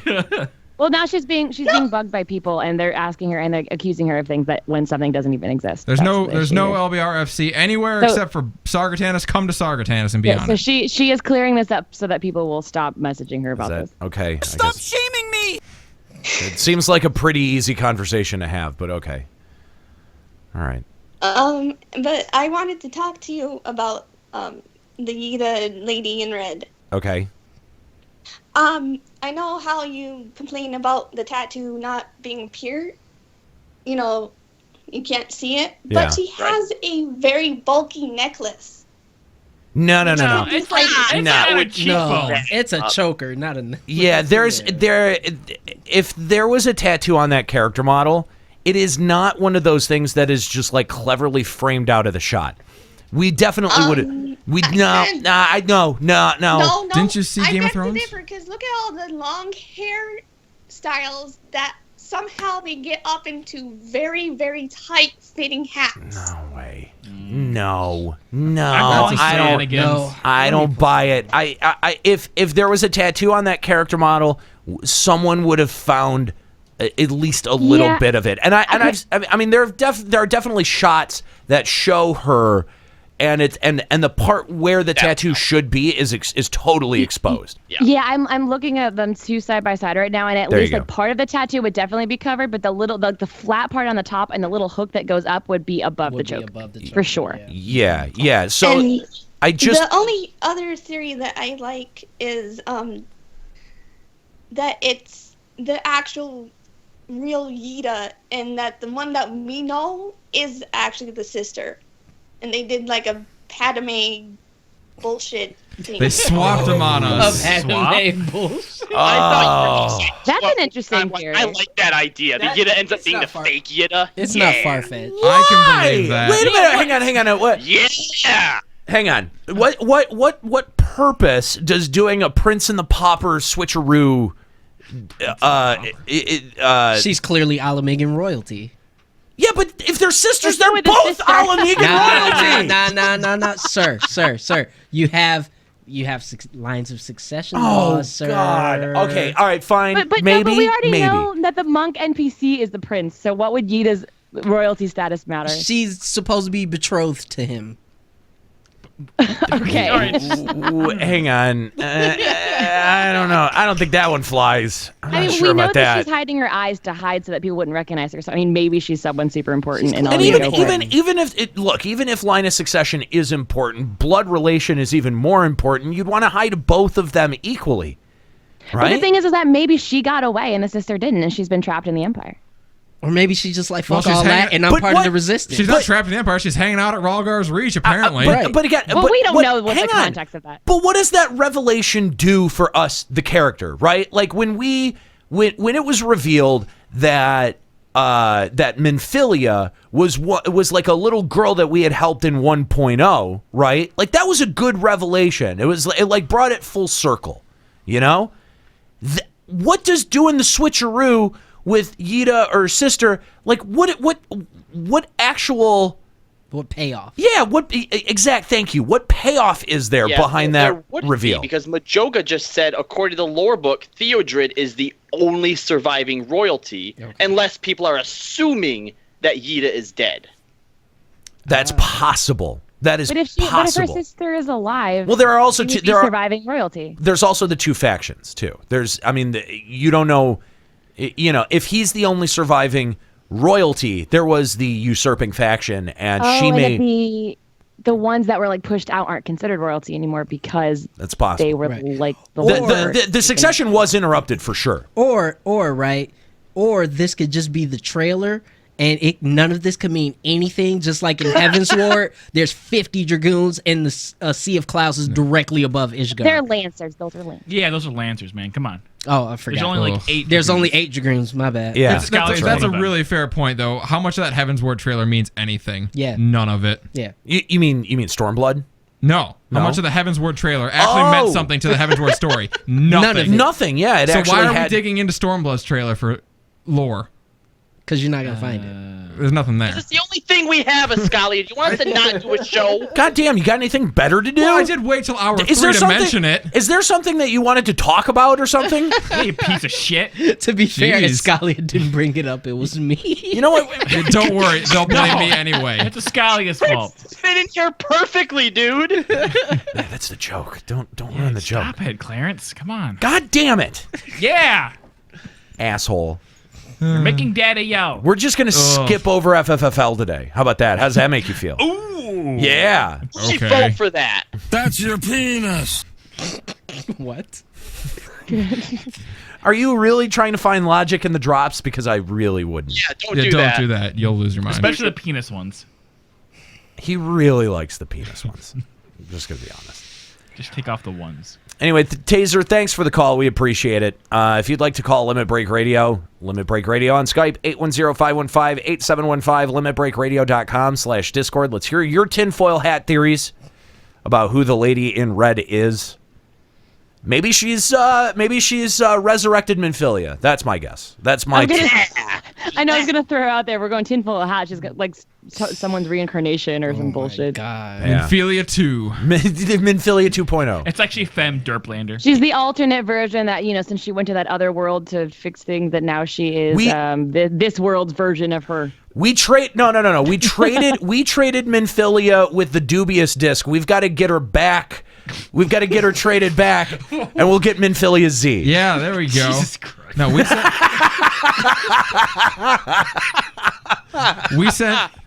sent Minfilia to that awful world, and they sent us their Minfilia. Come on, shit. Juxta's over here losing his shit because the joke is fucking accurate. It was a good one. I liked it more when you weren't playing Pokemon. Is it because you had better Pokemon jokes at that point?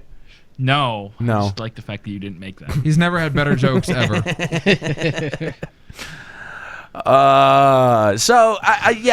If you want to share your theories, thoughts, get them in here because we're about to wrap up. Limit Break Radio on Skype, 810-515-8715, limitbreakradio.com/Discord. Now, one of the questions that we had gotten a lot from people, both actually at FanFest itself and then afterwards from people at home who are watching the stream, is, we saw a lot of community love on that stream. Saw Sly and Happy, who were hanging out on the official stream for day one. And you had Joe Never Fails, who was up on stage. On the main stage. On the main stage with Matt Hilton doing the PvP presentation. I got to say, Joe is really, really talented at this. I mean, he's really, really good. Yeah. He carried Matt Hilton. Kind of, yeah. Not gonna lie. I wish Joe was the one moving the camera around because I feel like he would have been a lot more reactive. I agree. Sorry, Maddie. I agree with that. I definitely agree with that. Yeah, no, nothing against Matt. Matt's a great guy. Yeah. But Joe knows PvP. He really does. I think Joe would have had some really interesting camera work. But he did a great job calling all of those matches. Did a great job presenting. He's a pro, man. He's absolutely. Think of it. That's the guy who was trolling FanFest 2 years prior, up on stage. And now he's on stage, legit. So impressive. So impressive. We're so proud. My raid group tried playing against his group the other day and got stomped. Oh, I'm sure. Oh, I bet. So, but the question that we got was, hey, like, why did you guys are out there celebrating 10 years? Why didn't Square Enix talk to you guys? Like, you guys would have been really important. Yep. The truth of that is that we were too busy. Square Enix tried to get us on the stream at least a couple of times, at least 3 or 4 times. And the fact is that we were all over the place. Couldn't get everyone in the same place at once. Oh, and I mean, we had so much to do. Oh, we tried. We actually almost got there, but then Susan wanted to get an interview with us, and that one ran sorry, long. Square Enix, but Susan Calloway, Square Enix. Exactly. Susan's friend of the show. Yeah. Friend of the show. I mean, we couldn't let Susan down, and so we had to say sorry, Square Enix. We can't help you. We'd love to help you try to produce content. We've been doing it for you for 10 years. Yeah, right. But you're going to have to carry this one alone. We're really sorry. We're really, really sorry. They were a little heartbroken about it, but I think they understood. I think we may have insulted them a little bit. Kind of, but I felt bad. Can we send an apology out to Square Enix? We don't usually apologize for things, but I mean, we do feel kind of bad about that one. Yeah. I mean, it's a bummer. But I mean, it's FanFest. I mean, they're out hobnobbing with everyone. We got to hobnob with everyone else. I don't know how they expected us to carve out time for them. Yeah. I mean, honestly, Well, what they needed to do. Let's be honest about this. What they needed to do was book this at least 2 weeks ahead of time. Oh yeah, I was like 2 or 3 months. Because we book up. I mean, we're busy people, and we've got to manage our time when we're out there, and we can't just willy-nilly make up time for Square Enix just because they decide, oh, now's a good time for us. Right. I mean, come on. That's unreasonable. Right. Totally unreasonable. Since we're apologizing, I'd actually like to send out a little apology too. Mr. Happy and some of the Dream people had a little get-together thing that we were invited to, and I only stayed for 10 minutes. I hope you guys had a great time. I think Juxta stayed there a little longer. You and Nero, the little thing they did. Yeah, we hung out for a while. Yeah. Yeah, so it was cute. Nice But little I left a little early because I went down to the beer park to hang out with the 200 or so FF11 players that were down there. But FF11 players. Wow, that's right.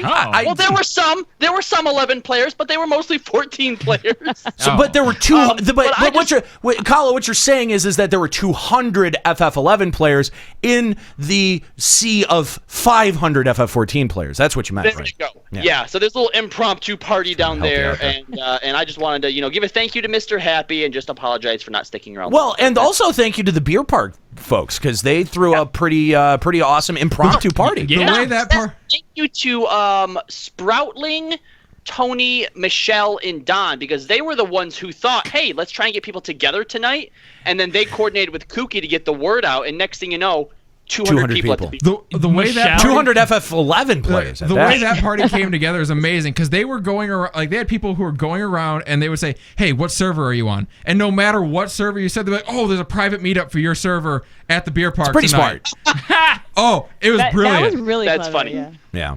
It was really impressive because there was actually 10 or 15 people that were gathered around Escalia the whole night. I was impressed. What? Get out of here. Maybe they didn't know who he was. Get the fuck out. Well, No. it's just his giant, big, fat, pink head is like a lighthouse that That is attracts true. all the moths to it. You're so desperate for that to hurt me, aren't you? Hold on. He was sitting down, so maybe they thought it was Miley Cyrus. Does she have pink hair? No. I'm sure he has at some point. I don't know where that came from. That was really Boo! Swing and a miss on the pop culture reference there, bud. Sorry. All right. So again, thank you to everyone that came and hung out, and especially hung out at the after party. That was so amazing. Honestly, and Juxta, it is accurate. Juxta and I did not go to the beer park party, mostly because we were old men. Wasted. Yeah, they're so well, old. not wasted. No, drained. Yes, exhausted. Yes. And I got to tell you, the Thursday that we were there, the Thursday night into Friday, I think I slept for something like 10 hours, 11 hours. Yeah. It was blissful. It was some of the best sleep that I've ever gotten. Those beds were so comfy. They really were. They really were. Again, thanks to Kooky, who helped us out with a lot of those travel arrangements. That was just fantastic. So, Kooky was point person on this entire trip. Yeah. Yep. Kooky made this possible. Could not have been possible without Kooky. Oh, FanFest would have been such a train wreck for us if Kooky wasn't with us. It really would. It really I saw would. some other shows talking to Kooky, and part of me was like, get away from my producer. Yeah, that's right. That's right. Yeah, we got to keep her in our stable for sure. Yeah. Got to keep Kooky happy. But it was again, it was so awesome going out there, meeting other streamers, meeting other podcasts. I think that we're probably going to end up seeing a crossover episode with us and Phoenix Down Radio at some point. Probably, yep. I think that meeting went very, very well. And we got to meet so many other people. 10 Runts is one that stuck out to me. It was a lot of fun to hang out with. Yeah, 10 Runts. I love him. Yeah, he was my favorite the first day. Yeah, that was fun. Now, one of the other things that I wanted to address was the fact that if you look at a lot of the FanFest pictures, a lot of people drinking screwballs. Yeah, I looked. Wonder who set that trend. It was definitely me. It definitely wasn't. Yeah. I was drinking screwballs, and then everyone else started drinking screwballs. Excuse me, I created the screwball. Thank you very much. Shut up. You may have made the screwdriver. Oh, I'm sorry. Made the screwball. Sorry. Yeah, which is you're the right. same Sorry, thing, screwdriver. Yeah, that's plus right. a cherry. You guys know what makes a screwdriver a screwball, right? A cherry. A cherry. Yeah. No, you gotta dip your nuts in it. Oh. Actually, no, Callow. It's just a cherry. Sure it is. Tell yourself that. It's fun. Anyway, so yeah, the screwdrivers, I set that trend. The only reason I was drinking screwdrivers was because on the first day as we're flying out, I'm starting to feel sick. Like I'm starting to get the postnasal drip. I'm starting to feel congested in my chest, and I'm like, I need to kill every germ in my fucking body. Orange juice and vodka. That's it. Orange juice for the vitamin C, and then vodka to kill the bacteria. That's exactly it. I love it. Yep, that was the idea. Just drink yourself healthy. That's going into the medical journals. And the thing is that I look around and suddenly everyone else is drinking the shit too. I'm like, okay, all right, I guess I'm a trendsetter now. I don't know if you know this, but a screwdriver is a fairly popular drink. Yeah, not among literally every single person that we're hanging out with. Yeah, popular thanks to a Nero. He's the coolest out of all of us, Damn straight. Hey, someone just called me, and not through Kooky. Do we want to answer this? Do we? I have no clue who this could possibly be. Are they? Kinda, yeah. So they're. This is just landline call. Landline call, completely random. Call. Yeah. Surprise call. Okay, this is like caller roulette here. Yeah. This is dangerous. Okay, we have no idea. No, when we open this line, it is like literally none of us have any idea who this could be. Yes. Okay. All right, caller, you're on the air. How you doing? Welcome to Limit Break Radio. Okay. Who's this? It is the Dank one. How's it going? What up? Dank Vader. How's it going, dude? Good. How about you guys? Great, man. Thanks for calling Limit Break Radio. Fuck, I just wanted to say thank you for that fucking awesome coverage you guys did. Dude, thank you very much. One of the things about the coverage, in 2014, it was kind of weird when we were thinking about how we wanted to tackle coverage, because previous to this, Square Enix was not live streaming any of this. It was pretty much on the community sites to get the information out as quickly and effectively as possible. But with the live stream, we sort of had to rethink our role of what exactly are we presenting? What's the final product? And we had a much clearer vision of it this year. where we said, okay, you get an idea of a little bit what it's like to be at FanFest from the stream, but we're boots on the ground. We want to talk. First of all, our sound. We want to sound like it's in the middle of the action. You want to hear all of the hype. You want to hear every cheer, every clap. But more than that, we want to talk to you.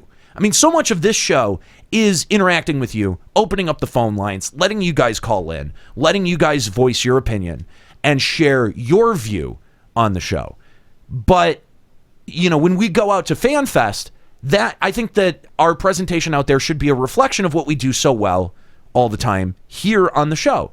And so it was, we had our moments of kind of sitting around as a panel and talking about Stormblood and analyzing a lot of these announcements. But most of all of the interview clips were talking to you guys. You heard Sly, you heard NTQ Capture, you heard Joe in those clips, but you also heard a lot of just FanFest attendees.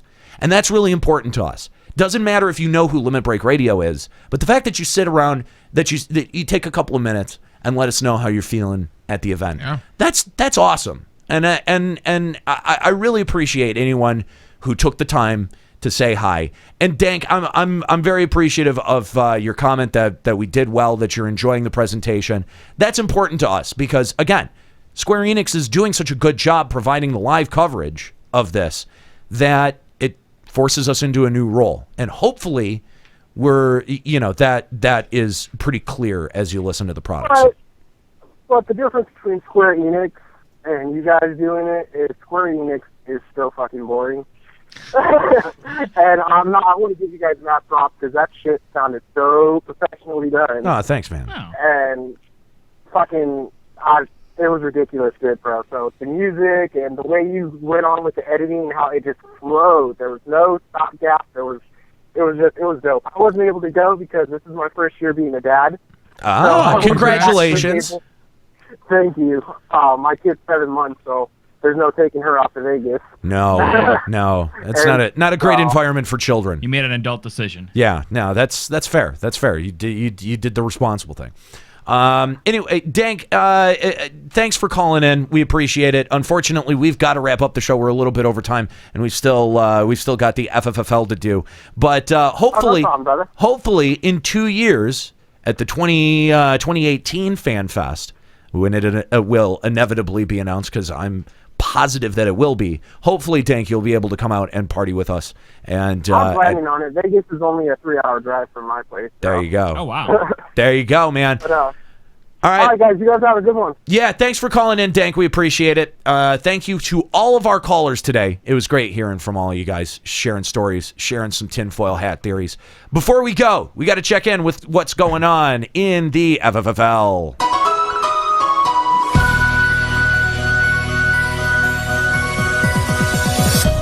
Good afternoon, ladies and gentlemen, and welcome back to the FFFL after our 1-week break. The dangers of Hurricane Merlewib subsided this week, and our teams were able to get back on the field, so let's check out what went down. First, a note on the waiver wire. Due to a clerical error, the Verminion Lord's claim on a Nero did not go through in time. I call shenanigans on this. Good, thank you. Fuck! As this was a league mistake, a Nero has been added to the Verminion Lord's roster, and they will still be eligible to make a roster transaction this week. Damn it! Motherfucker! Mog will be placed on the waiver wire. I'm placing this transaction right here. That's why we lost. Thank you. I'm calling shenanigans. You called shenanigans then. Yeah. Shenanigans. Your claim of shenanigans is noted. Okay. You never called it. You said I call shenanigans, but you have to actually call out shenanigans. Shenanigans. There you go. On to last week's results. The Super Senpai Megaforce took down the Melusin Marauders this week, handing them their first loss since acquiring Kuki Persona. It should be noted that the 6% differential was the closest match of the season for the Megaforce. They go to 10-0 while the Marauders fall to 5-5. Titans Banana Hammock took the win over the Red Wings, much to the surprise of everyone who attended. This included the custodial staff, 2 homeless people looking for warmth, and the 3 members of the Red Wings who actually showed up to play the game. They fall to 0-10, while the Banana Hammocks go to 7-3. The Chicobos remain in the hunt for the best record as they take down the Edelweiss Avengers this week. The Avengers remain the likely number 2 seed from the Western Division, but they could still be caught by the Verminion Lords. They go to 6-4 as the Chicobos make it to 9-1. Speaking of the Verminion Lords, they took a tough loss to the Balam T-Rexars, who despite the win, were eliminated from playoff contention this week. The T-Rexars go to 5-5 and move into the role of spoiler, while the Verminion Lords fall to 4-6. Yeah, how ironic that I don't get my Nero pick when I play against your team. Yeah, I got eliminated from the playoffs anyway. Well, I didn't get eliminated. No, you didn't. You're what still in makes it. you think that I'm good at this? Like, what makes you think that... He's 0-10. God damn it. Lastly, I'm clearly the worst at the FFFL. Why do you want to draft me? It's just to annoy me. That's correct. To give you a win. And lastly, in an event so pointless, Square Enix... you! I see what you did there. Rude. Lastly, in an event so pointless, Square Enix is looking to make a patch out of it. El Negro Grande continued the age-old tradition of pounding Bimbo USA. They move up to 4-6, but are also eliminated from playoff contention, whereas Bimbo falls to 0-10. Hey, what happened to all my sponsorships? Well, you're almost eliminated from playoff contention. They're starting to drop you. Jesus. They were expecting to have a winner. Sorry. Well, no, you have to come up with appropriate sponsorships, like, you know, like the shitty teams. Yeah, the bottom of the barrel All for right. sponsorships. You are like, now being sponsored by Kamchatka Vodka. On the waiver wire this week, we've got Mog. The Marmots Juxta killed in 1.0 as part of the Special Marmot Defense Force. Yes, specifically those Marmots. Steiner, Setzer, Ida, Estinian, Bosch, Fang, Riku, and Aerith. And on the waiver wire order, we've got Gordor, Surin, Kahlo, Escalia, Papa Woody, Mad Hatter, Aniro, Nika, Juxta, and Malkithera. This week could be one that locks up the playoffs for our season. And we'll look up the matchups now, which will see the Red Wings head to the Balam T-Rexars to play a game that means absolutely nothing. The Red Wings, however, do get to play in front of a crowd for the first time in a while, so that's nice. Commissioner? Yes. You said Riku's on the waiver wire? Yes. She's on my team. Bummer. Anyway. That's not how this works. Oh, okay. Wait, is this the Riku from Kingdom Hearts? Oh. To make a Nero mad, yes it is. Okay, fair the enough. 10-2 Riku. The 10-2 Riku, yeah, now with 100% more skank. Riku's on my team. That's the picture he's using. No, I was talking about Riku from like... No, it's the Riku minion. Recently introduced into the game. Oh, okay. There we go. So the Chicobos continue their quest to a Week 12 showdown for the league's best record as they take on Bimbo USA and the missing member. The Melusin Marauders travel to the Midgar slums for a must-win game against El Negro Grande. A loss ends their season. Titan's Banana Hammock can make it irrelevant, however, if they can travel to the Chaos Shrine and do what no one else has done this year, beating the Super Senpai Megaforce. Yeah, that's not happening. Lastly, the Verminion Lords have a chance to keep their season alive as they welcome the Edelweiss Avengers to the Gold Saucer. A loss means their season is over, whereas a win means they still have a chance next week. Oh, Juxta, make or break. All right, we gonna win this scenario? No. Come on, buddy. Nope. Absolutely not. You'll get no effort from me. Remember to check out LimitBreakRadio.com this Tuesday night for your weekly update in the FFFL. That's right. And Tuesdays is when those polls go up. That's over on Twitter. You can make sure to follow us. That's at Limit Break Radio if you want to have any sort of influence on the outcome of the FFFL. I got a question. Is the Yida the cutscene Stormblood Yida? No, she's not. She's 1.0 Ida. Whoa. Oh, Okay. shit. Reaching back there. I'm really hoping I can find a picture of her. You better find a picture. It's going to be tough. All right, that's going to do it here for Limit Break Radio. Guys, again, thanks for calling up. We appreciate hearing from you. We always appreciate hearing from you. If this has been your first time joining us for Limit Break Radio, thanks for joining a later edition than normal of Limit Break Radio. We'll be back at our normal time next week. That's 1 p.m. starting Sundays. That's here at twitch.tv/Limit Break Radio. Real quick, we got an email this week from a wonderful fan who sent us a lovely story that they wrote, hoping we would read it on the air. Simply don't have time. We do not have time, but I would like to tell That's you, what we're please look forward to it. No, don't. No, it's coming. No. This is happening. No, we don't have to do that. Oh, we can read it together, That's Daddy. absolutely not what we have to do. It is absolutely going to be No, read on the air. no. There is no chance that it doesn't happen. No. You guys can do that next week when I'm gone. By the way, if we have to, okay. If you're gonna be in San Antonio this upcoming weekend for Alamo City Comic Con, make sure that you let me know. limitbreakradio@gmail.com or Limit Break Radio on Twitter. Just let me know that you want to meet up with me or want to shake my hand or whatever. Punch him in the face. Yeah, whatever it is. Let me know and I'll make sure to try to meet up with you. Alamo City Comic Con. It's going down this upcoming weekend. I'm really excited to be out there, although I did just find out that Nolan North canceled, which sucks because I really was very interested to talk to him. I love Snake. God damn it. Can this show just be over already? Yes, it can. Yes, it is It's over. in your power. Let's wrap. It is Let's go. so over. Anyway, I'll be in San Antonio over the weekend. Alamo City, if you're going to be out there, make sure you stop by, say hi. There is a big Butthole. announcement that's coming out of Alamo City Comic Con. Now, if you guys are fans of Fanfest, if you guys had a good time at Fanfest, you're going to want to pay attention to this announcement. It's that big. It's that big. Dun, dun, dun. We know that we won't see Fanfest for another 2 years, right? So what are you going to do in the year in between? We actually might have something for you. Can't say anything more than that. Dun, dun, dun. Can't say anything more than that. Maybe I'll let you guys tell everyone on the show next week. Maybe. Oh. You're going to have to get the green light from me because I'll actually be out there and I can ask the people that matter whether or not it's okay to get a green light on this. Okay. It's that level of exciting. It's big. It's big. We've had to keep this a secret for way too long. We're dying. It really is. We've had to keep this under our hat for like 7 months. Yeah. It's huge. I mean, again, it's Fanfest level huge. Yeah. Big. All right. You're going to have to tune in next week. Please look forward to it. Please look forward to it. I'm telling you guys. I'm not. I know it sounds like I'm overhyping this, but I'm not. Big deal. It's a really big deal. Guys, thanks so much for tuning in to Limit Break Radio. We appreciate your viewership. We want to thank almost 300 people that have tuned in over the course of this episode. Again, if this is your first time hanging out, hit that follow button and join us each and every single Sunday starting at 1. Make sure to check out our other show, Final Encountercast. That's over at finalencountercast.com and twitch.tv/finalencountercast. I want to thank my crew, our special guest, Prince Clary. Prince Clartho, the gatekeeper. The artist formerly known as Prince. Thank you.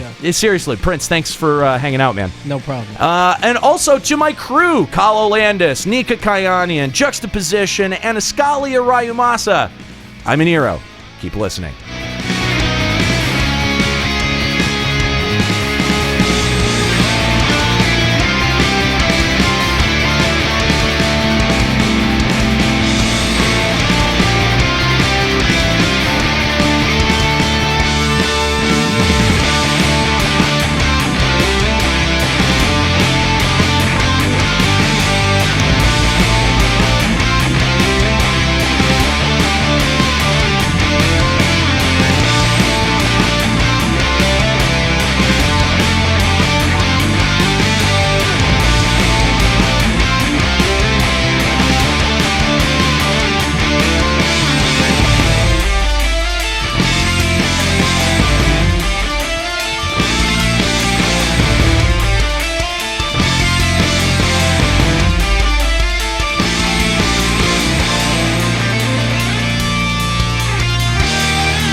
Limit Break Radio is a production of LimitBreakRadio.com and Bender Media Productions. This episode was produced by Calloway, Final Fantasy XIV and Eorzea are trademarks of Square Enix. Funding for Limit Break Radio is provided by Miri Kennett, Captain Failboat, Zurian Urexin, Azura Giacho, Bianca Forwin, Kalina Ashsaber, Thor Carson, My Waifu, Satori Komeji, Darbykins, Sakura-chan, Dark Flux, Nullpacker, and fellow Limit Break Radio listeners. To support Limit Break Radio, visit patreon.com/limitbreakradio.